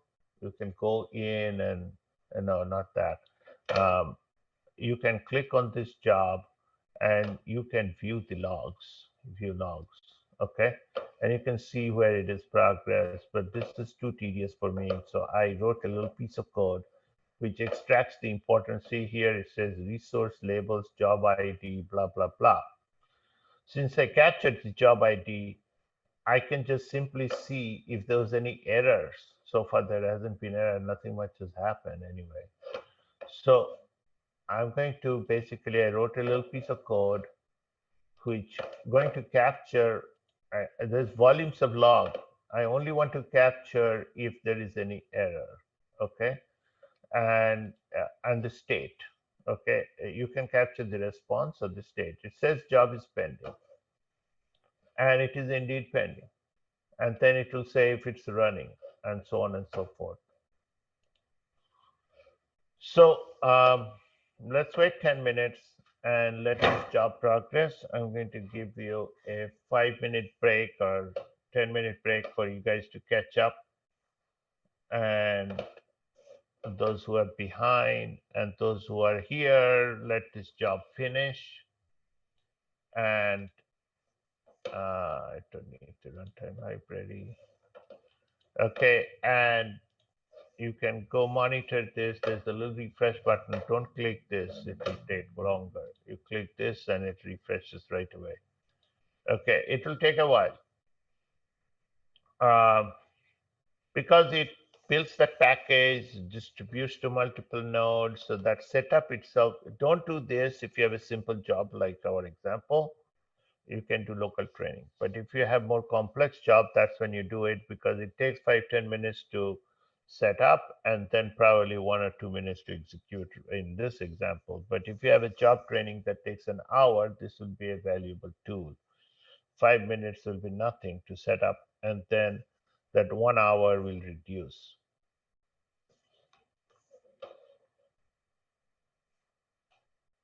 I have no job in training. You probably didn't execute this line. Did you execute this line? Did you get an error?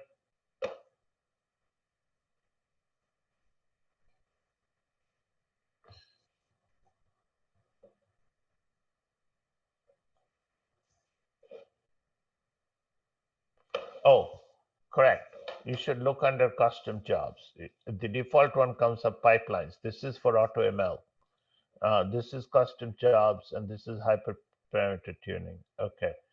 You should look under custom jobs. Absolutely. Thank you.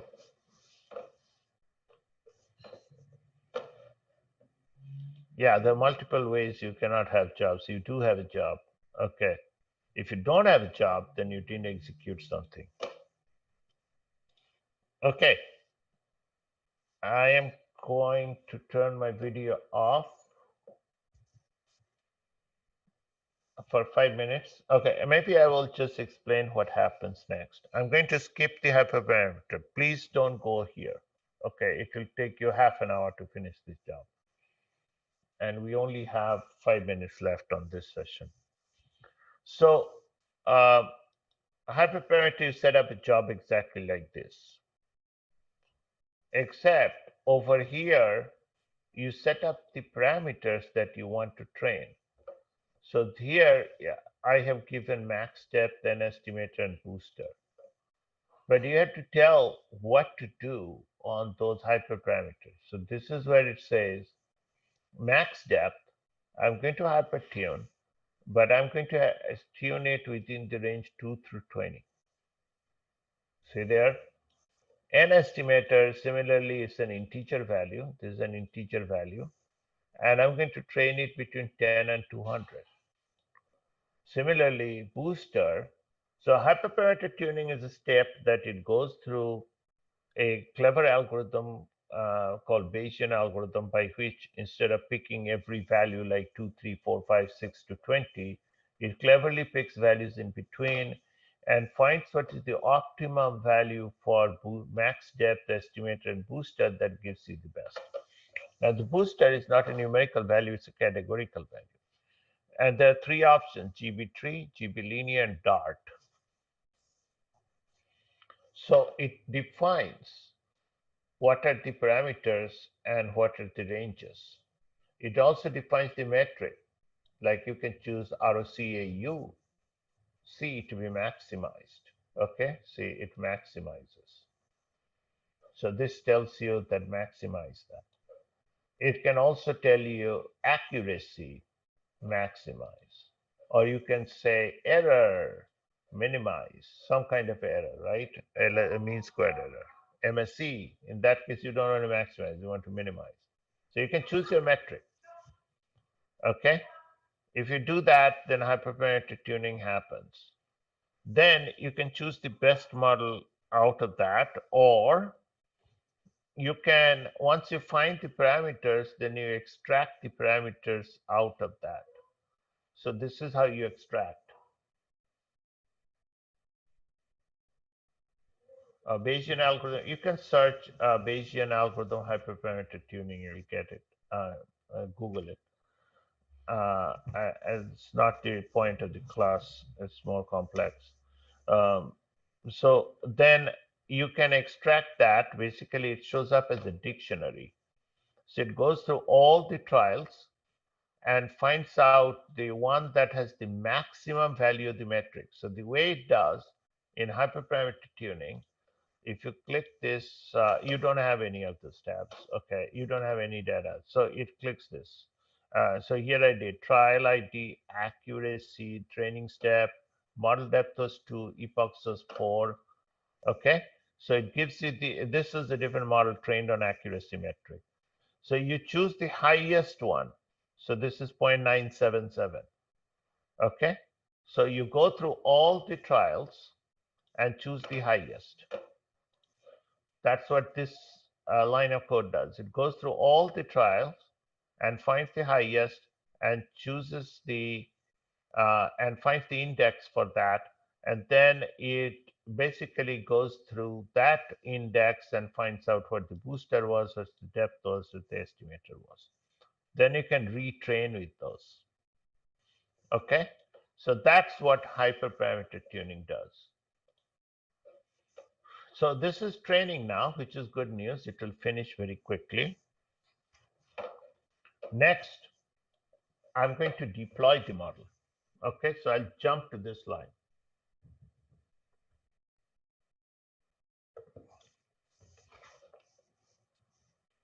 I'll jump to this line. I'm going to give it a name, my first XGBoost model. So if you go here, okay, still training. Under models, you should have a blank slate. I have some models. I deleted a whole bunch. I only kept ones that doesn't have the same name. Okay, I'm going to call it my first XGBoost model. Okay, it also uses a Docker URL, XGBoost, a Docker that it uses. Yes, you can. Yeah, thanks, Elvin. Okay, so what I'm going to do is next, let's hope the model training finished. Finished. Yeah. And it finished. Oh, no errors. Okay. So I'm going to skip all that, and I'm going to, so I'm going to start from deploy. So please jump to deploy this step. So I'm going to first create a model called my first XGBoost model. Okay. And then I'm going to upload that model name. So if you go back here under models, you'll have a model called my XGBoost model. But it hasn't been uploaded to the endpoint. So what I'm going to do is I'm going to create an endpoint. So if you go here and you click endpoints, you should have a blank slate. Okay. So I'm going to create an endpoint here, which I'm going to call my first XGBoost model endpoint. Okay. I'm going to add the word endpoint. So the endpoint is the deployed version of the model at an endpoint. Okay. So now, if you refresh that, this name will appear. My first XGBoost model endpoint came in. Now I'm going to load my model to that endpoint, which is called the deploy. So I'm going to take my first XGBoost model, and I'm going to load it into that endpoint, and I'm going to call it my first XGBoost model deploy. Okay. So now, when this line of code finishes, when you click under endpoints, this endpoint, a model will appear, which will be called my first XGBoost model deployed. So it took my first XGBoost model, it uploaded into that endpoint with a different name with underscore deployed. Okay. So now my model has been deployed to an endpoint, and I can do online prediction once it finishes deploying. Okay, over also here, also spinning. Okay, so once you do that, then you can do, it takes a minute to do that.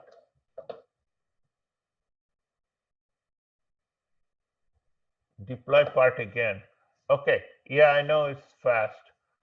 So you first create a model, you create an endpoint, then you deploy that model to that endpoint. And you don't have to deploy the model to the endpoint if you do batch prediction. Okay. This endpoint business is only for online prediction. So I wanted to show you the more complex one. In a simple case, you only do this. Okay. That is create a model. Okay. Where you upload the model. By the way, one thing I forgot to mention. So when you did the training, an XGBoost models directory was created. Underneath, remember I created a name for the job training directory, XGBoost train, my name and the date. Underneath, the model.bst file is there. So under the XGBoost models, I created a directory and stored that model. This becomes very helpful in TensorFlow case where multiple models are created. So it is still deploying, and deploy takes a long time. And this is one of the things that the Google product team is working hard to make it faster and faster and faster. And a lot of customers have given us that feedback that it takes longer than they can bear. So we are trying to make it faster. So sooner or later, we'll have a version of Vertex where the model deploy will be super fast and it will be done in 1 minute, and my training time can be reduced by 5 minutes. Job state pending means you're still training. Yes, means it hasn't. So pending is basically it hasn't even started training. The next stage is job state training. And then, sorry, Elvin, we are going to be 15 minutes late. So job state training is when it starts training. Pending means it's still building the package and distributing it to the nodes. I told you the pending stage takes 10 minutes. If you have a job that basically takes 1 minute to train, you don't want to go to the cloud and train it. You can train it locally. Okay, so this is still loading the model. Okay. Job state running means it is done pending and then it is running. Yes. Okay. No, it's still deploying. Once model is deployed to the endpoint, the status of endpoint tab is ready. Okay. Yes. Are we containerizing the model using a Docker? Yes. That's what the deploy is. We are containerizing the model using the Docker. Correct. That's why it's taking so long. It takes the model, makes a container, does the setup and all of that, and all the resources, and then it's deploying. It's a complex process. That's why it's taking so long. And plus, I personally also think the timing is way too much.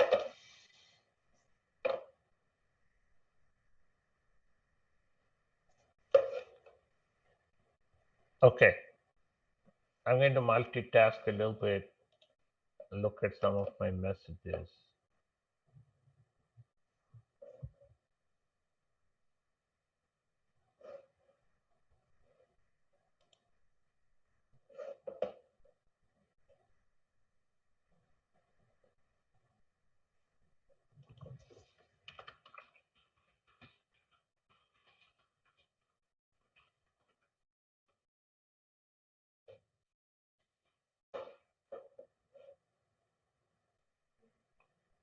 Okay, it is active. That means it's finished deploying. Oh no, not yet. Wow. So this number will become 1 once the model is deployed. The model's number will become 1. So once you have deployed, then the next step is the online prediction and batch prediction. I'm only going to show you online prediction. So in online prediction, basically you give it the test data. So I'm going to pull in the test data. I'm going to do some basic cleanup of the test data. I'm going to create a small batch size of 16 rows at a time, and I'm going to do a total online prediction of 160, which means 10 batches will go through. It's not batch prediction, this is online, which means that it's basically doing 10 batches of 16 rows, okay? And then I go through all the samples in increments of batch size, and I go to the endpoint and I submit the job as a predict job. So AI platform endpoint has the endpoint ID from before, and I submit the predict.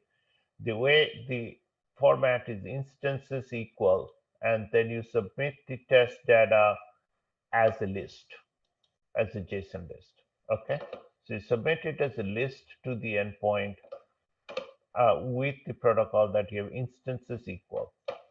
And then you catch the prediction and you print it out. That's basically the online prediction. Once this thing finishes, I'll be done, but looks like this is taking forever to deploy. I just have this line of code to execute, then I'm done with my session for now.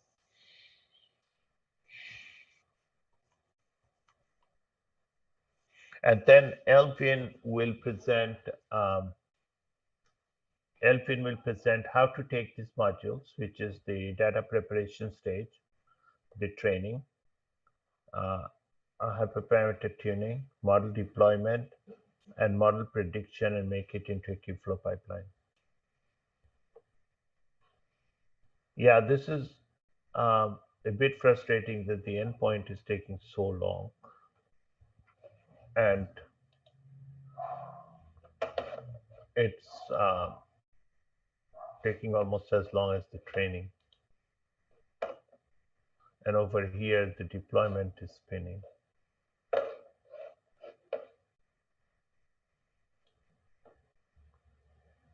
Anyway, it will eventually finish, and I don't expect to get any error.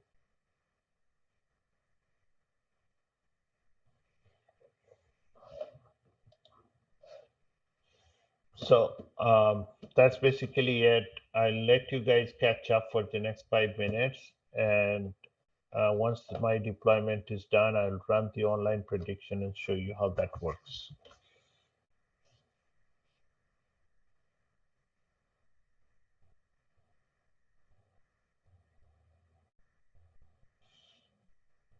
I'll hand over in the able hands of Elvin, and I'll take a break and I'll regroup when he's done, and I'll cover the prod. So this is the stage when you basically started with the concept that you want to build a loan delinquency model. You built a simple XGBoost model. You did some simple data preparation. You did some simple training, and you deployed the model to an endpoint, and you tested the online prediction. So next, we will take this data prep, model train, model deploy, model prediction, and put it into a pipeline. And then once you have the pipeline, then you are fully ready to deploy the model. So the prod stage, we are going to add the model monitoring so that you can do retraining based on any training data skew or serving skew or stuff like that.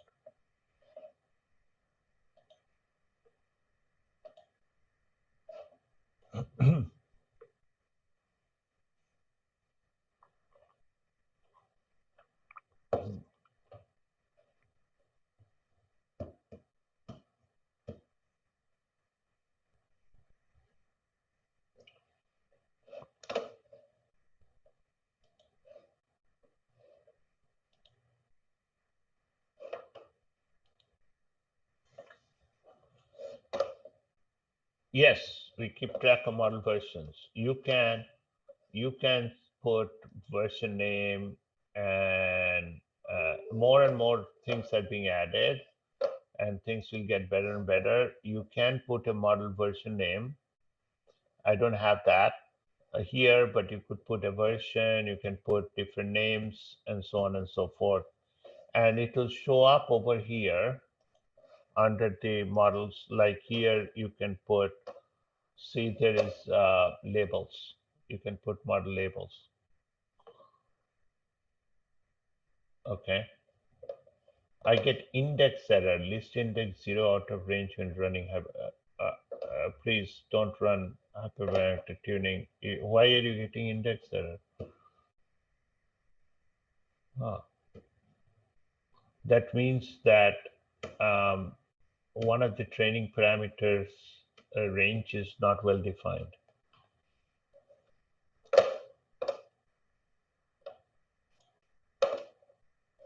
Okay, the model is deployed. Okay, so once the model is deployed, the model shows up here as 1.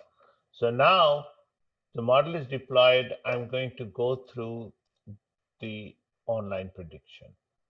So here is the online prediction. It's fast. It goes to click, click, click. The model is deployed at an endpoint, and it went to 160 samples in no time.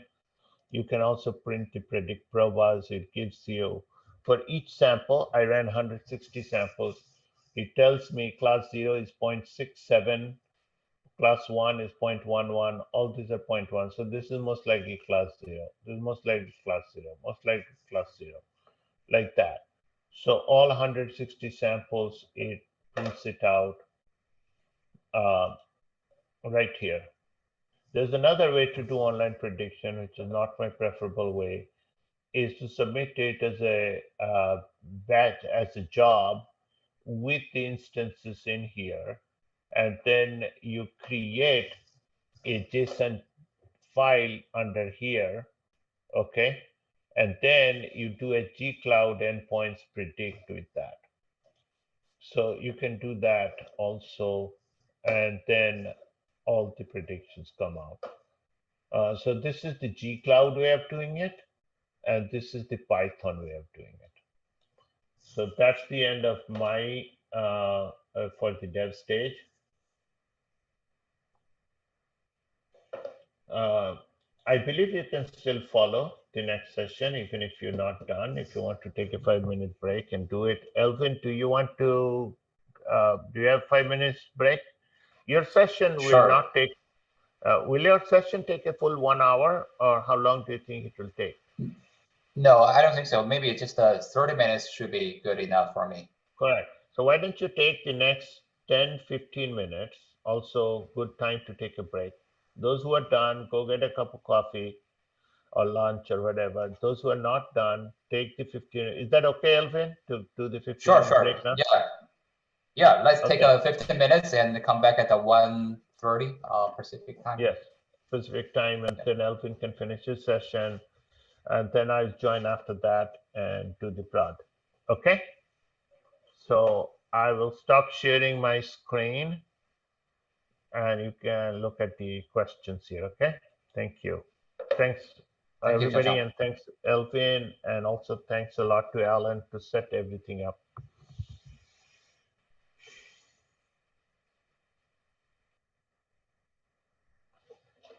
I'll go on mute.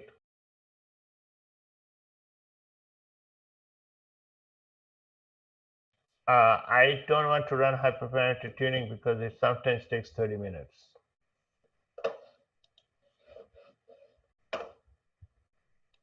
I will go ahead and run through the hyperparameter tuning code right now and make sure it's good, because somebody got an error. I don't think there should be an error in the code, but I'll run it anyway.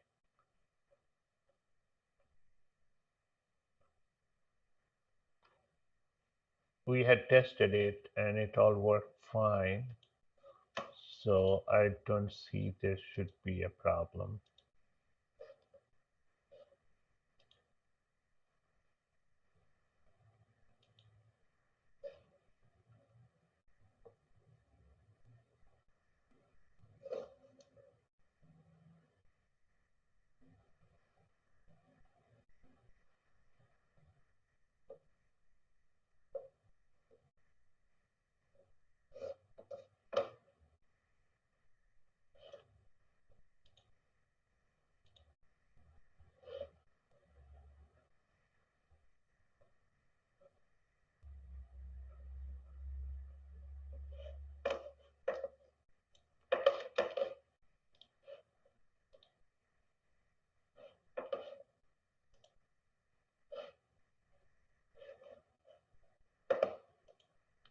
Can you explain where you got the error? Okay, here's the snippet. Oh, you got an error after. Of course, you cannot just get the booster parameter value before finishing the hyperparameter job. So your hyperparameter job is running, and you're going to a line of code where you are saying, give me the hyper-tuned parameter value. So you cannot so let me share my screen.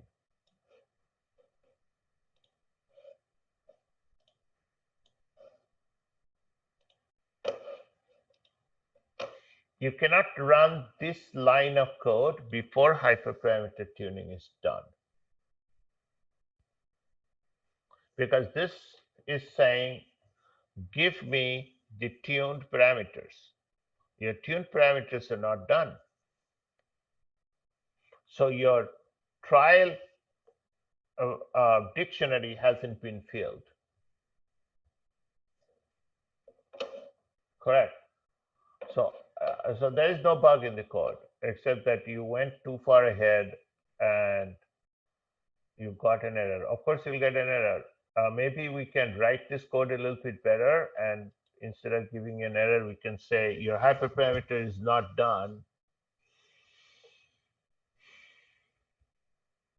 So hyperparameter job, I just submitted a hyperparameter job and it's running.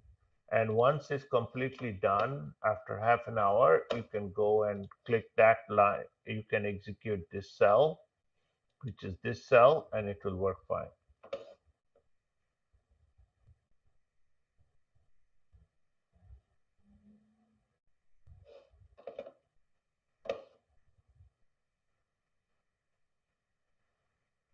When we open source the project, you guys can go ahead and fix such things and make it better too.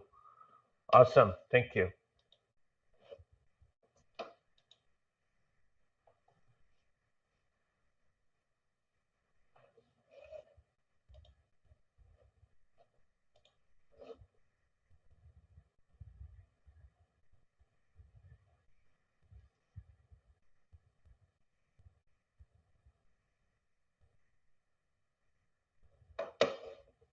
Yeah, if you create multiple hyperparameter tuning jobs, then depending on the resource, this Q labs, quick labs do not have a lot of resource. So yes, you will impact it.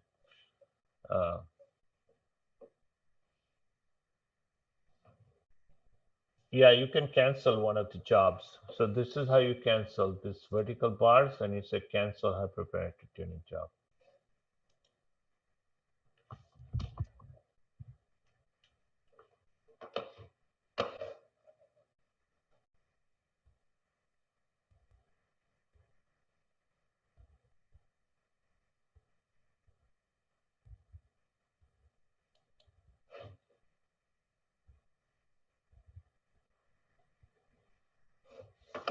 Elvin, there's a question. Is there a way to know what the code is doing and what its results mean? You can look at the logs.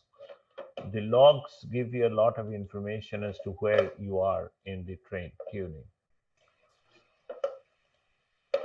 Yeah, so as Chanchal mentioned, like one way of doing it is just like click the logs, like in the, and there's a custom job tab or the hyperparameter tuning tab. There's always like a link to the actual virtual machine who is doing the heavy lifting of machine learning, and all the logs and the error messages and all your like print messages can be seen from the logs. Yeah, if you click the job name over here, this one, then you'll get this screen, and each trial has its own logs. Yeah, if you're using TensorFlow, like you have like epochs, and there's a progress bar. You can also see those in logs. Correct. Thank you.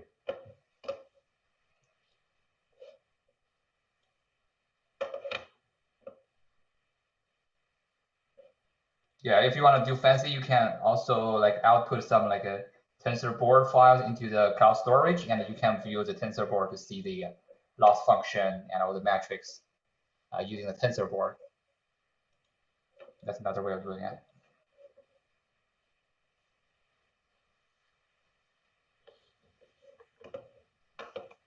Actually, my hyperparameter tuning job is running fast. It's of course, I have a lot of resources.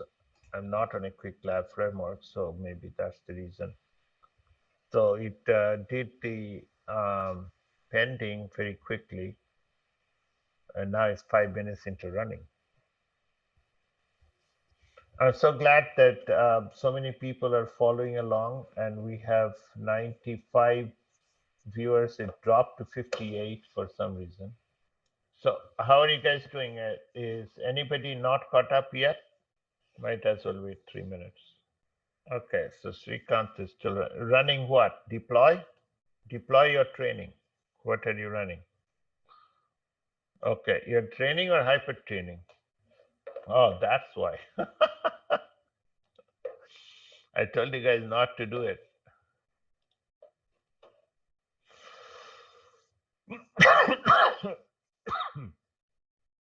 Hyper tuning will take 30 minutes. You get lucky in 20. So, yeah, I think you can skip and move on because hyper tuning takes a long time, and this type of workshop doesn't allow us to wait 30 minutes on our hunches to make it finish. Where I see the accuracy score of the training job, yes. You can go into okay, accuracy score for hyper tuning or training. If you're doing hyper tuning, okay, training. So if you go here, click the training, it will tell you and view the log. This gives you the CPU utilization. If you view the logs, it will, if you printed the accuracy, it will have them in there.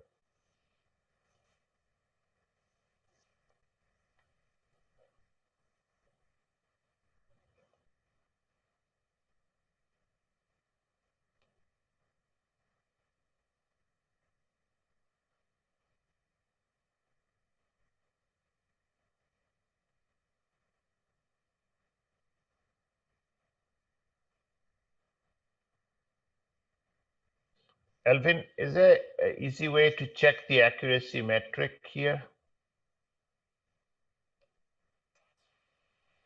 Only if you print out the metrics Yes. in your custom model code. Yeah, if you printed it out, it will show. I didn't print it, so mine doesn't have it. Right, usually if you train like for example, TensorFlow model, every epoch you will have this loss value, you have accuracy value as your metrics. So you should be able to see those information from the logs, like the accuracy and loss on train and accuracy and loss on validation data. Now, hyperparameter tuning does have it. It tells you see, this is the metric that I'm optimizing. So it's telling me 901, 902, 1,000 training steps. This is what it uses. So hyperparameter training, whatever metric we used ROCAUC, not accuracy. And therefore, we are getting this score here. Right.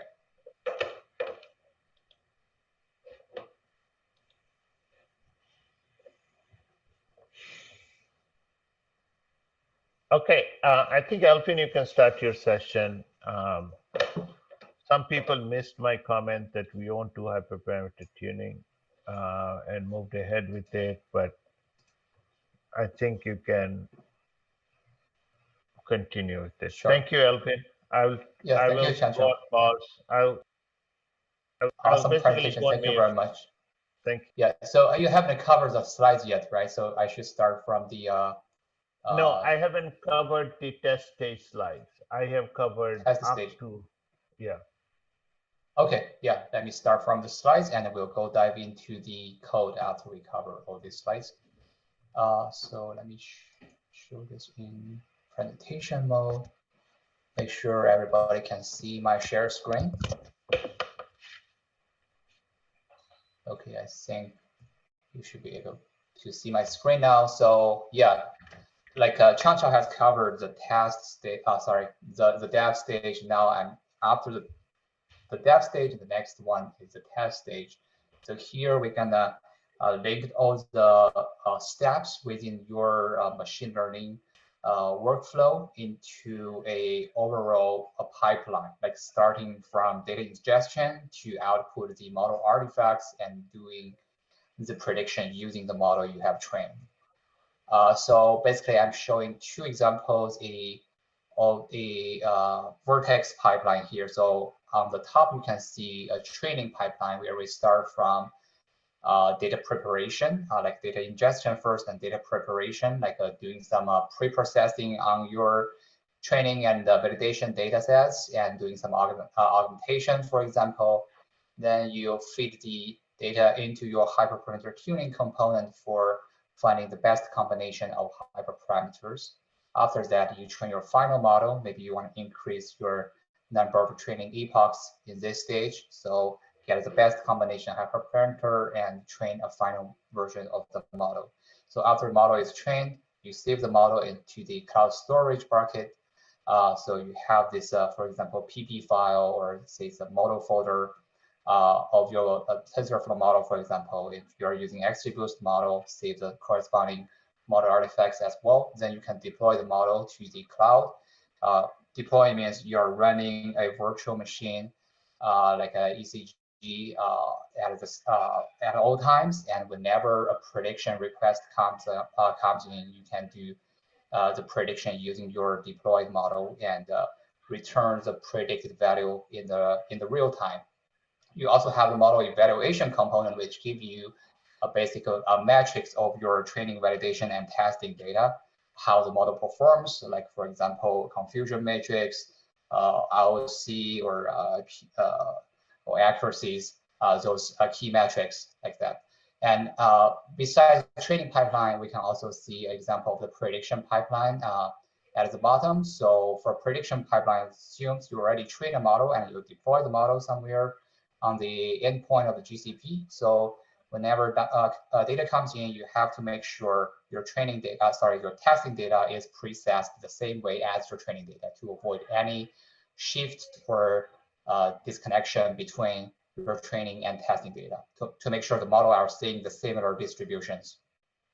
And then you feed your data into your deployed model, like through the endpoint, and do the prediction. And then you can have the final results of your prediction for the testing data. But also you can have a model explanation model component, which gives you some explanation, like how much each feature, how much weight for each feature, or how, if you change something, like change a input, how that the model performance changes accordingly, something like that. You also have model monitoring to see if the model has keep up with the unseen data for the testing data set. So if the model accuracy is still good, or the data distribution has been shifted dramatically, so the model can fail, something like that. It will give you a good monitoring dashboard, and also give you some alerts when things go wrong. Okay, so why we want to use a model pipeline? So for example, if you are always using a Jupyter notebook for everything, you have to, everything is like distributed into different folders, different files. Only like trained data scientists can do this kind of things. It's not good for productionize your machine learning model. And also not scalable, right? It's you have to change the scale like basically manually, and it's not a composable as well. So machine learning pipeline actually solve these problems for you. So for example, it makes every single step in your machine learning pipeline a reusable component. So whenever you want to pick the right component, you can just mix and match your different components. For example, you want to reuse your data preparation for both your training pipeline and your prediction pipeline. So make it much easier to compose a end-to-end pipeline for you. So next slide. So here we want to just introduce the custom machine learning model with Kubeflow pipeline. So to set up this Kubeflow pipeline, or say Vertex pipeline using the Google products name. So first of all, we need to set up the AI platform training. Basically, you are doing cloud foundations here. You have to create a GCP project. You have to enable billing. You have to enable the APIs, which allows you to use the Vertex AI, and set up the Python environment, basically in your Jupyter notebook, or say we call it a workbench, right? So you have to set up the Python environment, create a cloud storage bucket. So the cloud storage bucket is used as a centralized storage to store all your intermediate data or your model artifacts, and you basically have to ingest your data into cloud storage bucket to do the pre-processing, and then the model artifacts will be also saved into the storage bucket. Then you have to set up the AI platform pipeline. Sorry guys, I see a lot of like a background noise here. Okay, got you. So yeah, so create Python function-based components, or create custom Docker image-based components. So there's basically you have two choices. For in the previous slide, we can see the AI platform pipeline, or say Vertex pipeline, is connected by, is a lot of like a different individual components and connected together, right? So to build each component, you basically have three ways of building a component. You can use Python function-based components, you can use a Docker image-based component, or you can use a off-the-shelf component, which is provided by Google, for example. So when are you trying, at what time do you want to use a off-shelf component? Basically, if you want to do a training with AutoML tables, for example, you don't have to write any custom code. You can use an off-shelf component. In other cases, basically, you just want a simple way of writing the components. You can use Python function-based component. You want more control, you want a more customization, then you can use Docker image-based component there. And then you connect those components together. Here we are showing example using Python, which we use a Python framework called KPF-DSL to connect those components together to form the pipeline. And we upload the pipeline into cloud storage to run the pipeline. So here we are showing a screenshot of a AI platform pipeline, which is very similar to what you can see a open source Kubeflow pipeline. This is just a very simple demo. So it consists of like four that simple components: data preprocess, hyperparameter tuning, training, and deployment of the model. So yeah, that will be the end of the slides. Now let's go back to the code.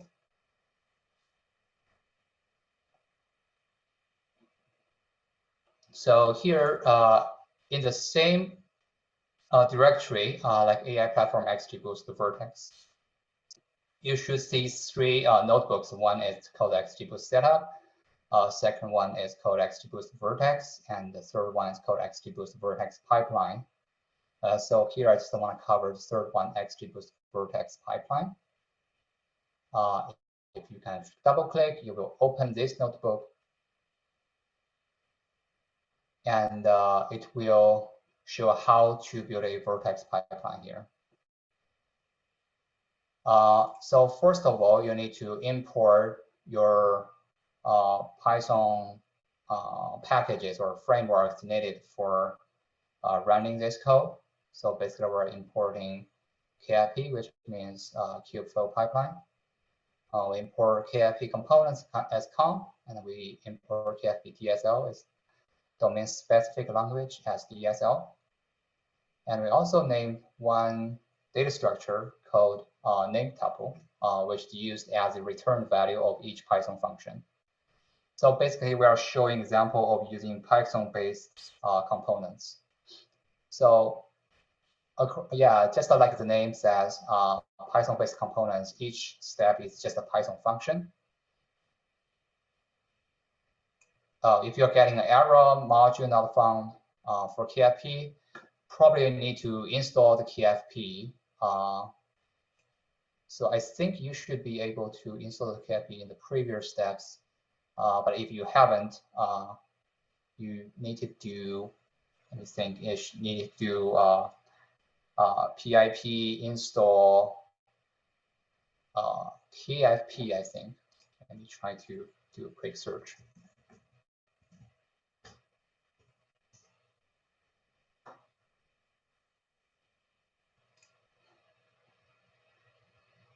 Yeah, probably you want to do this, like a pipe install KFP.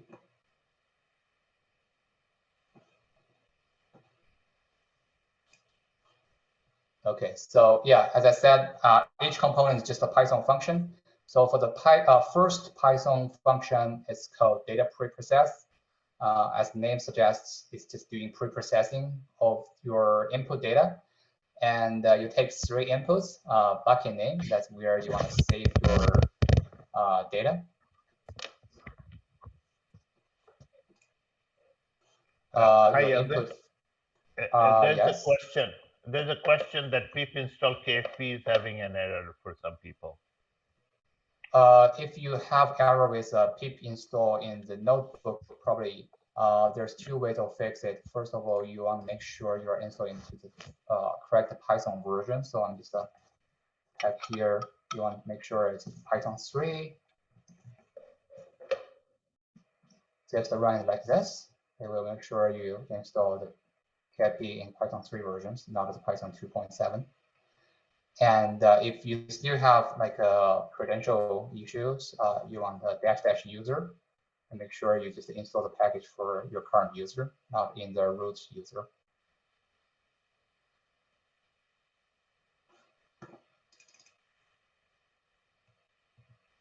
Okay, so yeah, keep going, and we're taking three inputs. Bucket name is where you want to save your data, the cloud storage bucket name, and input file is your CSV file. That's a listing of the training and validation data. Target column is the name of the column of the label. Like for example, here I think the target column is just the code target.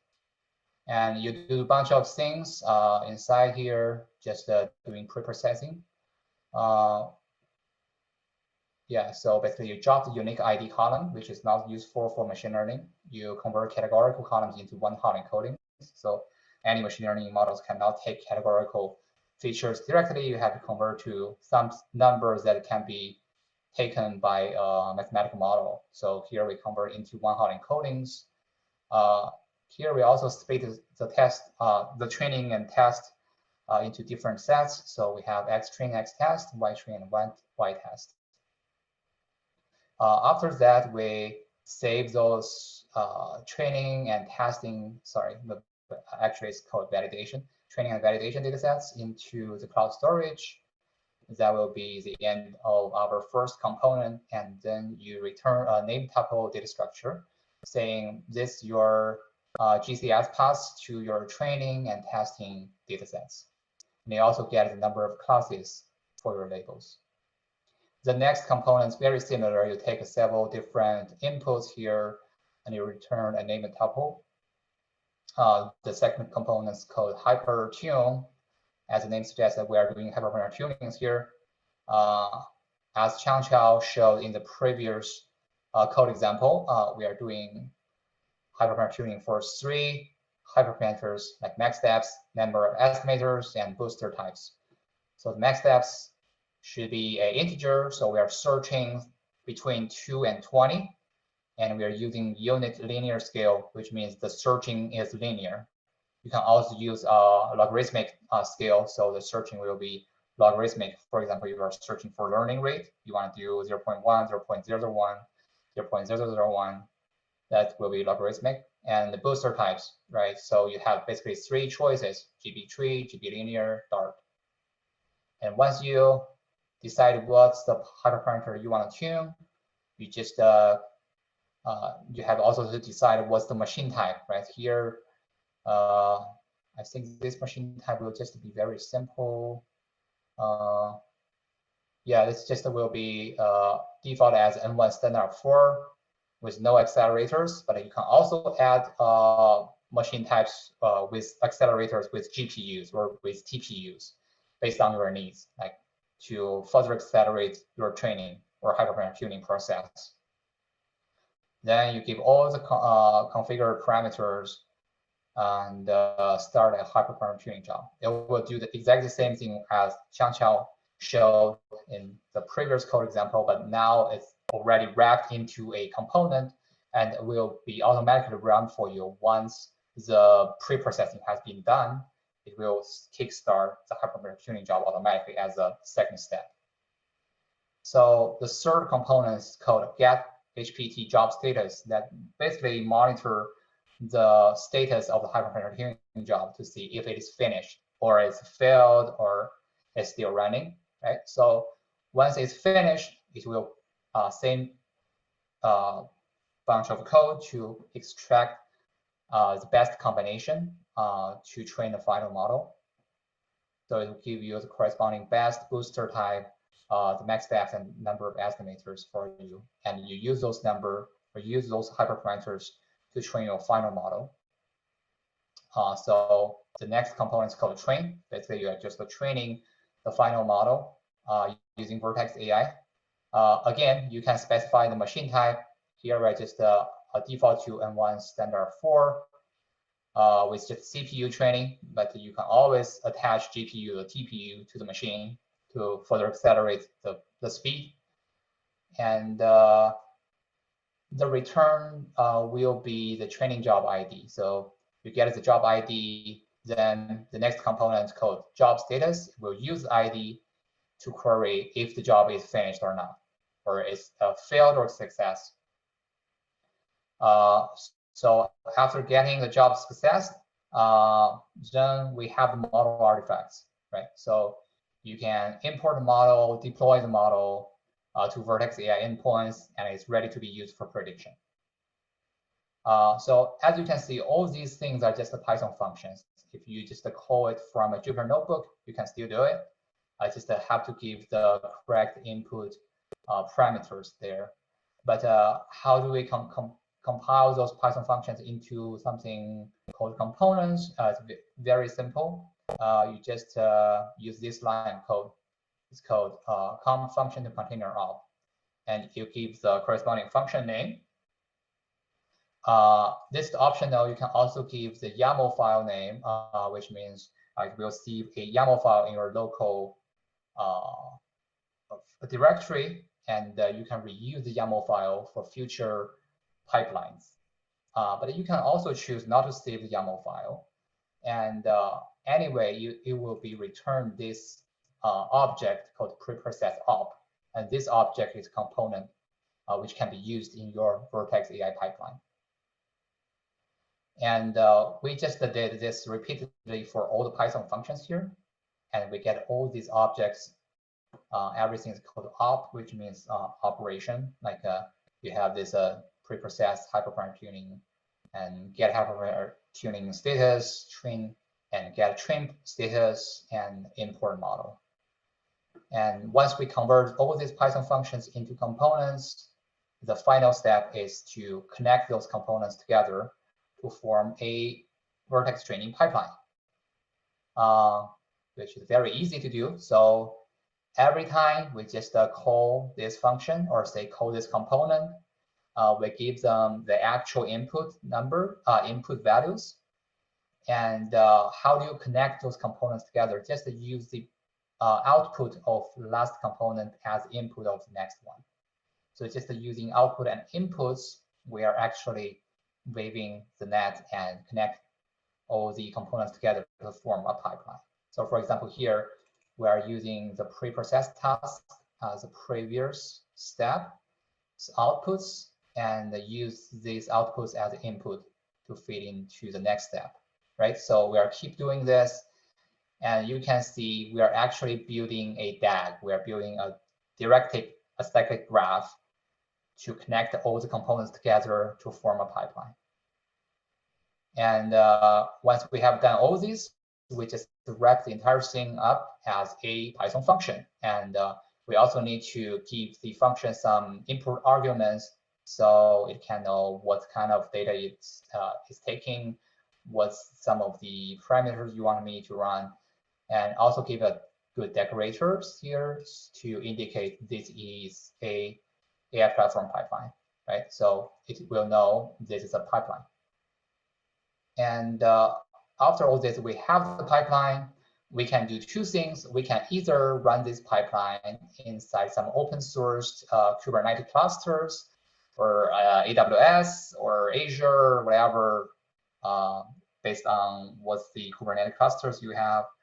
But you can also run it on Google's Vertex AI fully managed, fully hosted pipeline server, right? So there's two versions. So the first one is for open source kubeflow pipeline. The second one is for Google's Vertex AI. So let's just cover the second one, and we can see very simple. We gave the pipeline the project name. That's the GCP project ID. We give the pipeline a username. You can choose whatever username you want. Just a good thing to find out who is running the pipeline. And we gave the pipeline a bucket name that's indicating where do we want to save all the data, like the intermediate data and the model artifacts. And the package URI.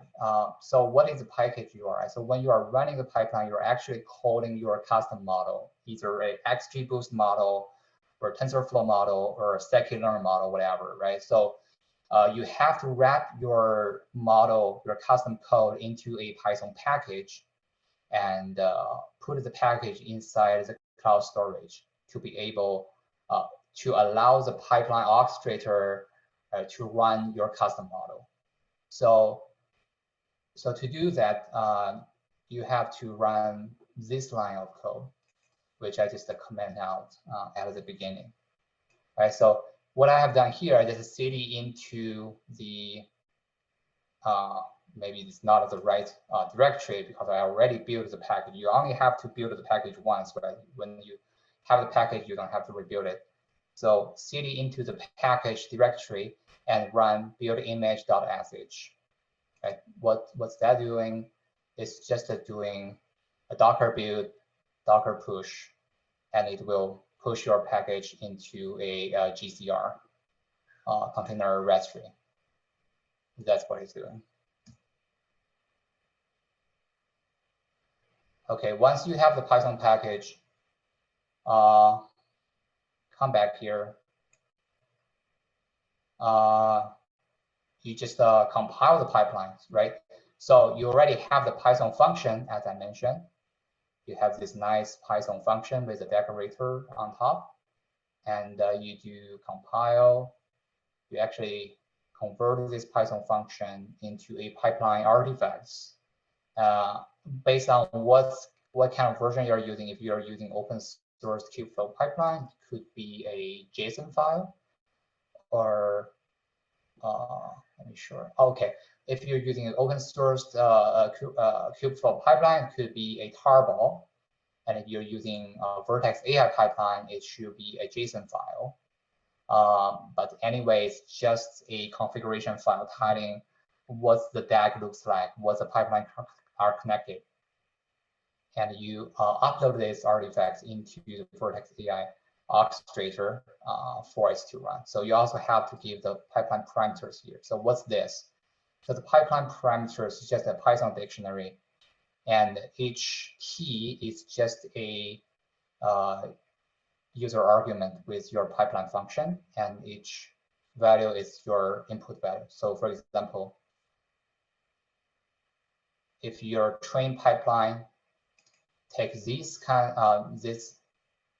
input arguments, for example, job name, you also need to have a key called job name inside your parameter dictionary, right? So on and so forth. So we have the job name, we have project ID, we have region, etc. Right? So we take this dictionary as our configuration, along with other things like, for example, the pipeline package path and pipeline route.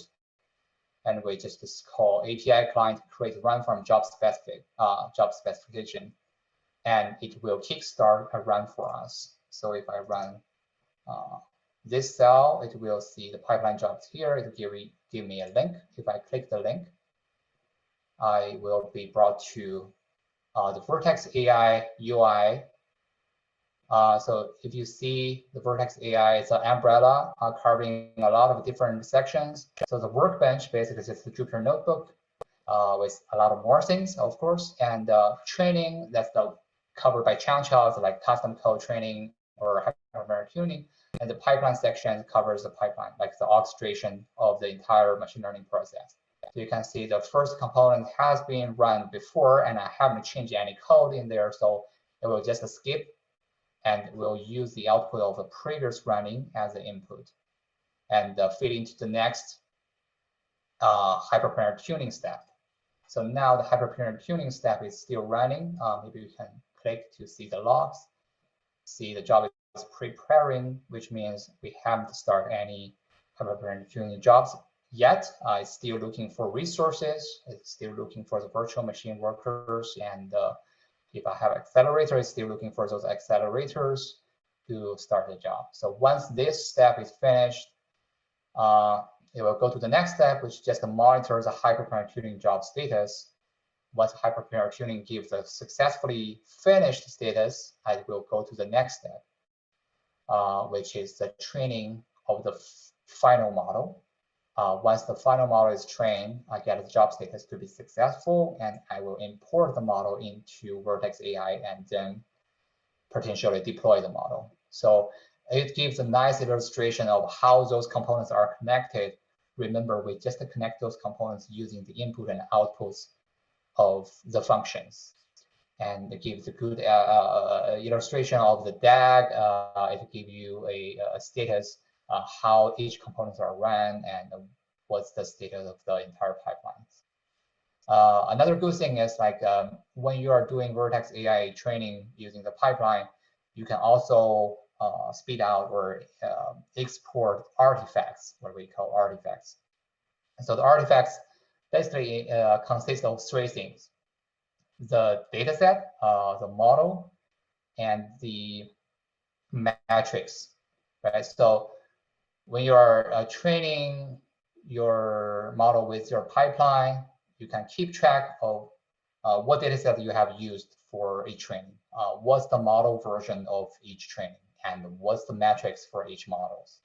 So it's a nice thing to have because you can have a listed view of all your experiments you have done.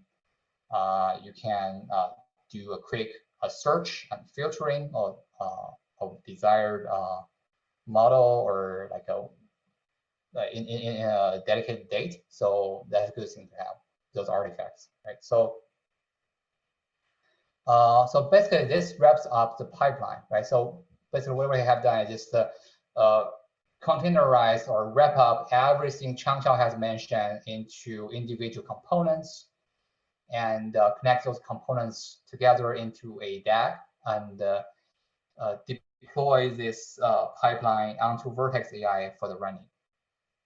Everything from here will be very automatic. So anytime you want to change something, you want to rerun the training, you only need to change your pipeline parameters here. So for example, you don't, I don't know, you want to change your training data, you just give another CSV file which is different from the original CSV, listing all your training data in there, and you can quickly start another training, including the pre-processing, post-processing, and model deployment.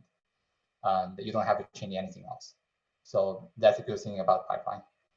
And also, I think right now Vertex AI doesn't include it, but if you're using open source Kubeflow pipeline, you can also see it will provide you a good UI of inputting those numbers or those user arguments inside the UI. So you don't have to use Jupyter Notebook to input those entries. You can have a good, nice, like a table format UI to kickstart or running every time. Okay, any questions? That basically wraps up the pipeline part, or say the test part of the machine learning ops.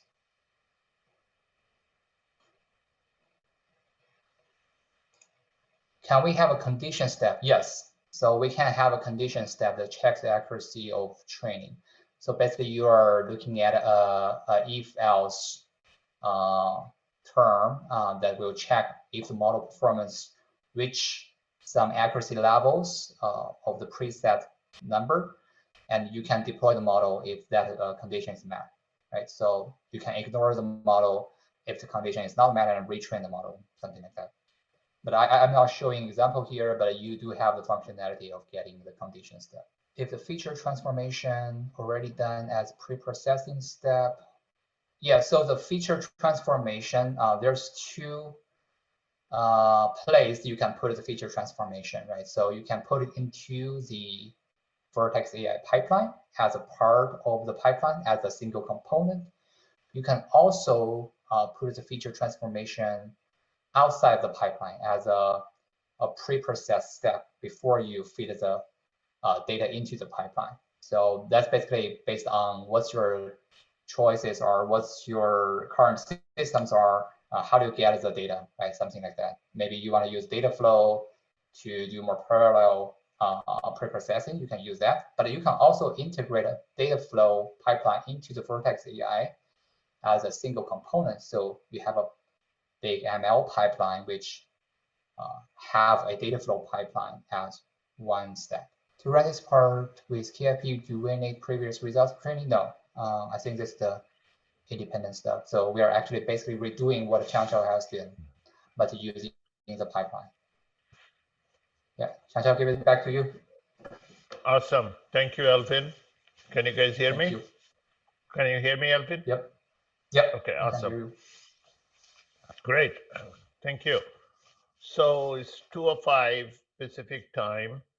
I'm going to do the broad stage mostly in slides, and then I'll open up for any more questions, and then we can wrap up. We might wrap up 15-20 minutes early, I guess. So going back to the slides, by the way, I did run the hyperparameter tuning, and I ran this and it worked fine. And it gave me the accuracy values. The boost was a dart, the depth was 11, and estimator was 105. So it did work. Okay. Moving on to the rest of the presentation. So we did the dev stage and we did the test stage. So test stage is basically deployed all the modules that we built in the dev stage as a pipeline. So now we are ready to do CI/CD and all of that. But what is left? In the prod stage, it is important to understand that sometimes the pipeline and the modules that we have built by themselves doesn't work in perpetuity, and there are issues. So here is an example we tried to draw. So you have unlabeled data coming in. Okay, how would you create a labeled data set out of it? Because a lot of the problems that you have, you don't have labeled data. You only have a very few sets of labeled data on which you build the model. So the data science engineer gets a, let's say, gigabyte of data and starts working with it. But you have a vast amount of data which is unlabeled. Excuse me, Chanchal. So, yeah. Sorry, are you supposed to be sharing your screen? Because right now we still see Elvin's screen. Really, We don't see any slides. Oh, I shared my screen. At least for me, it's still Elvin's. Yeah, oh, it's okay. still Elvin's screen. Can you, Elvin may not be there. Is Elvin still here? Let me ask him. Can you guys unshare him? You can. Okay. Awesome. Thank you. So I'm going to get to the augmented labeling in a minute, but before that, I want to discuss what are the components of the prod. So the prod components are typically model monitoring, security, size and provision the cluster, and augmented AI. So let's talk about, I don't know how to cover security because I'm not a security person. So I'm going to cross that out, okay? That won't be covered. So what is model monitoring? Model monitoring is a very deep and vast topic. So what we use is called Vertex AI model monitoring. So saw that case where we had these models, we had this endpoint, and we also have a column here called monitoring. See, the model that I created here, see how it's disabled? You could enable that, and there's a lot of code behind it, and we don't have time to go over all that. So I'm going to, if you are interested in it, then there is a, if you go into AI platform TF, Vertex, there is a model monitoring code. Now, mind you, this is online monitoring, which is real time. So there is a lot of code here, which basically has a bunch of functions, which does set the monitoring on, okay, and create a monitoring job. So this is the function you have to call in order to start the monitoring process for a given endpoint. And it takes an object config, and the object config will contain basically the model ID, then the endpoint information, and so on and so forth. And this is online prediction. Batch prediction hasn't come out yet. And once it is done, I will create a model monitoring version of that, and I'll put it here. It's under AI platform TF Vertex. So there's code already there.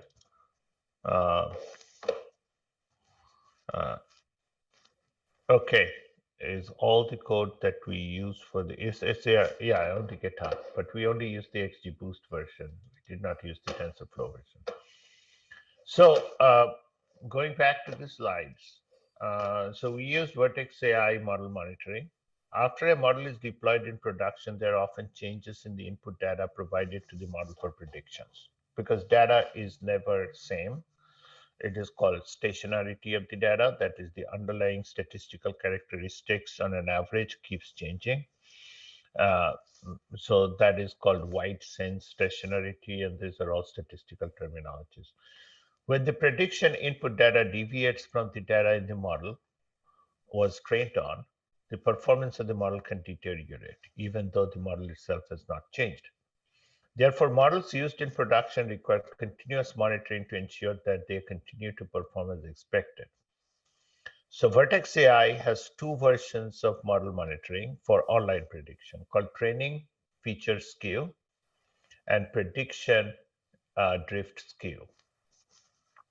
Okay, training feature skew is also known as training serving skew, is basically monitoring the input of the model. Prediction drift skew is monitoring the output of the model. Okay, that's a simple way, simplistic way of defining the two. In the training feature skew, you basically look at the data coming in and see how has it deviated from the training data. So you will need the training data as a baseline. So you basically construct a distribution function between the current feature and the training feature, and you look at how the distribution deviates. And the prediction drift is the same thing, except by looking at the prediction, how is the prediction drifting? Again, you can create a probability density function, and we use Jensen's method, or you can use Kolmogorov, whatever other method. We have Jensen's, I think. Model monitoring is only valid for online predictions at this point, although batch prediction is available, but only internally.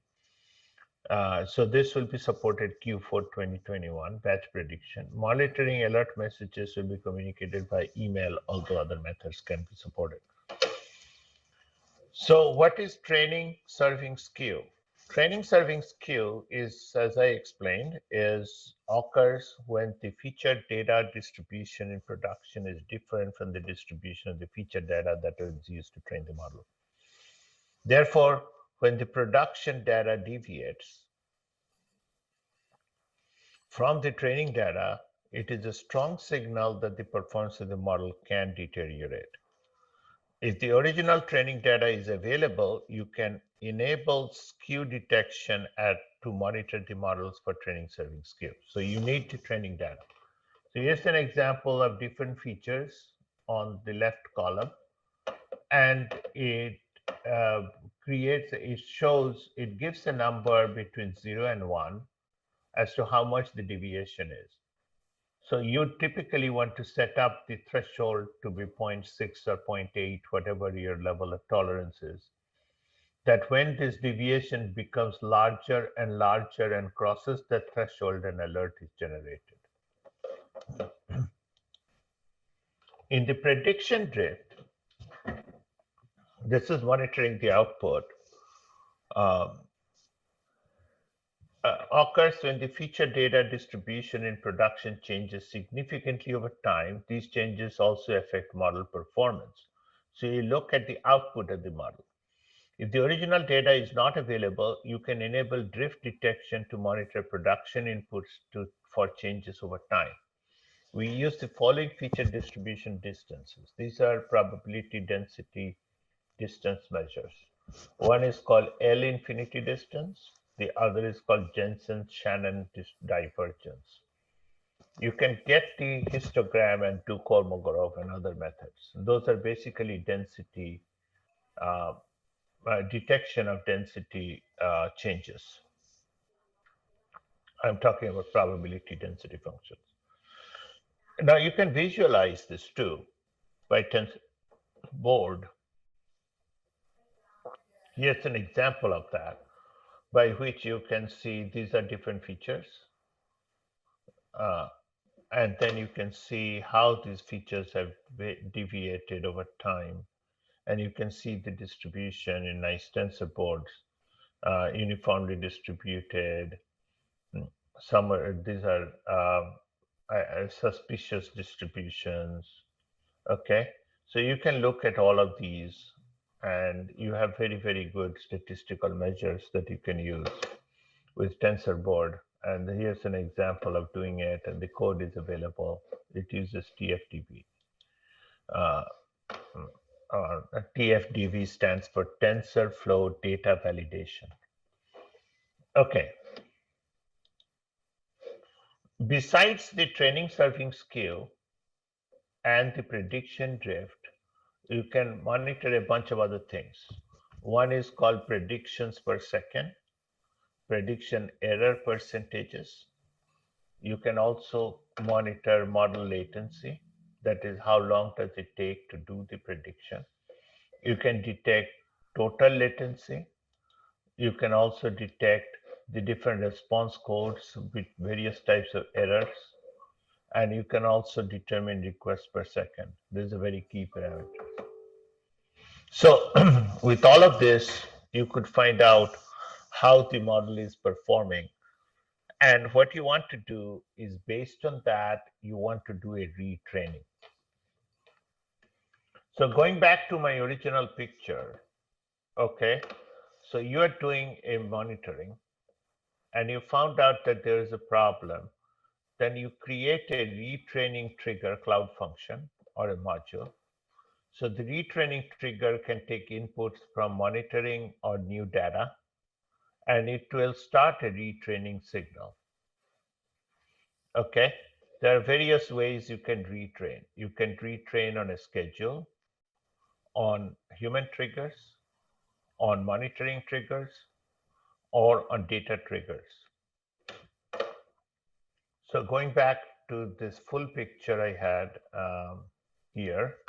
So this is a human trigger. A human being can just arbitrarily say, I think this data has changed a lot. I want to retrain. You can do it on a schedule.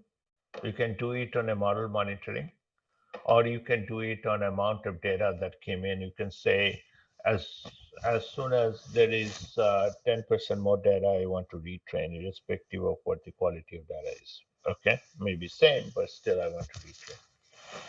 So this is the training pipeline we built, where we do model train, model deploy. I left out the data pre-processing. It is part of this, and model evaluation. This is the prediction pipeline we built: data preparation, model prediction, model monitoring.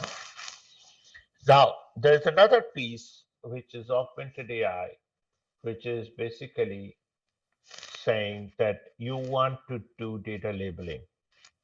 So we talked about monitoring, and now we're going to talk about labeling. So as the data drifts or new data comes in, you might have to relabel that data. So in order to relabel the data, instead of having a human being sit over here and label the data, is a very tedious process. There are lots of crowdsourcing and other methods of doing it. It's really bad. So what you want to do is you want to pass the data through the model prediction, and you want to see what the prediction results are. And one method that we have found it very useful is to present it in a very nice UI and present it to the customer and say, hey, this is what we think the prediction results are. You can add heuristics to it and say, is it right or wrong? So you can put a checkbox. So those that were, you can use some heuristic rules. Like if something is predicted 90% accuracy, you don't want that to be relabeled. Anything that were borderline, like 50, 60, 40% accuracy, you want to relabel those. You want to present it to the SME, subject matter experts, and ask them to relabel. So you can present it in a nice UI, and you can say, let me figure out a way to relabel this. You can have a checkbox or a drop down and relabel it. And that will create new label data, which can be used for training. So you can, once enough label data is created, you can do a human trigger, or you can, if the training is drifting a lot, you can do monitoring based trigger, or if the batch data came, or a new batch of data came in, you can do database trigger, or you can do schedule trigger. And that whole process is what a production system typically looks like. Okay. This augmented AI portion, labeling AI portion, is optional. But the monitoring is very important. The retraining is very important. All of this has to be part of the whole process for the system to work.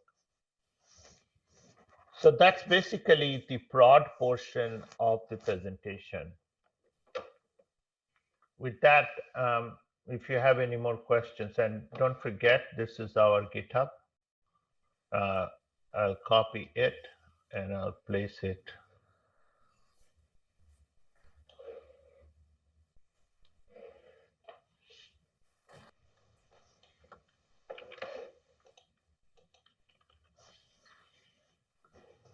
So that's the GitHub.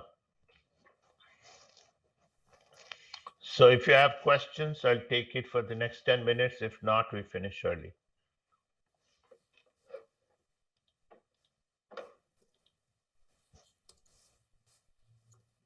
Okay.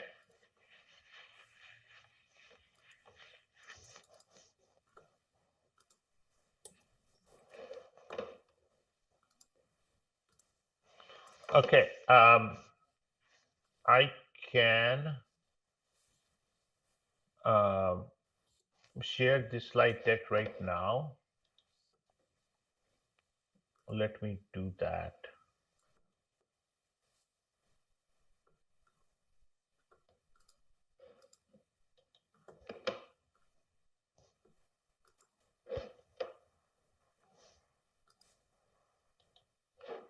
By the way, it's not MLF's world, it's TMLS, right?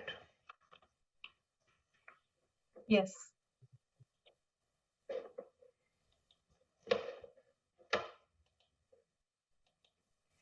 I'm going to put it into a bucket and make it available to anyone. And I'm going to share the link and I'm going to keep it open for 24 hours and then get rid of it.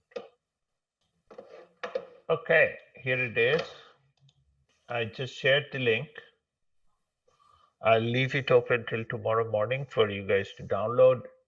Once done, I think you can, I'll get rid of it. Some of the pictures didn't come out right once I did the PDF, but most of the main content came out good. Thank you. There are a few more questions in the chat, starting with Are you going to remove access to GitHub? No, GitHub will stay. Just this presentation I'll get rid of. Test and prod phases represent higher levels of maturity in MLOps. In a way, yes. If your MLOps is very simple, like a threshold or a simple logistic regression, you may not need to test and prod because you have only one parameter. You may not need a monitoring and labeling of data and all of that, especially if you're doing regression. At the very beginning, manually deploying an ML model should be good enough to get started. Yeah, sure. That's what the maturity levels are all about. This is what we described as the full maturity level. Slides are available now. So download till midnight tonight, and then I'll get rid of it by tomorrow morning. GitHub will be there. The QE lab instruction and this one will be gone.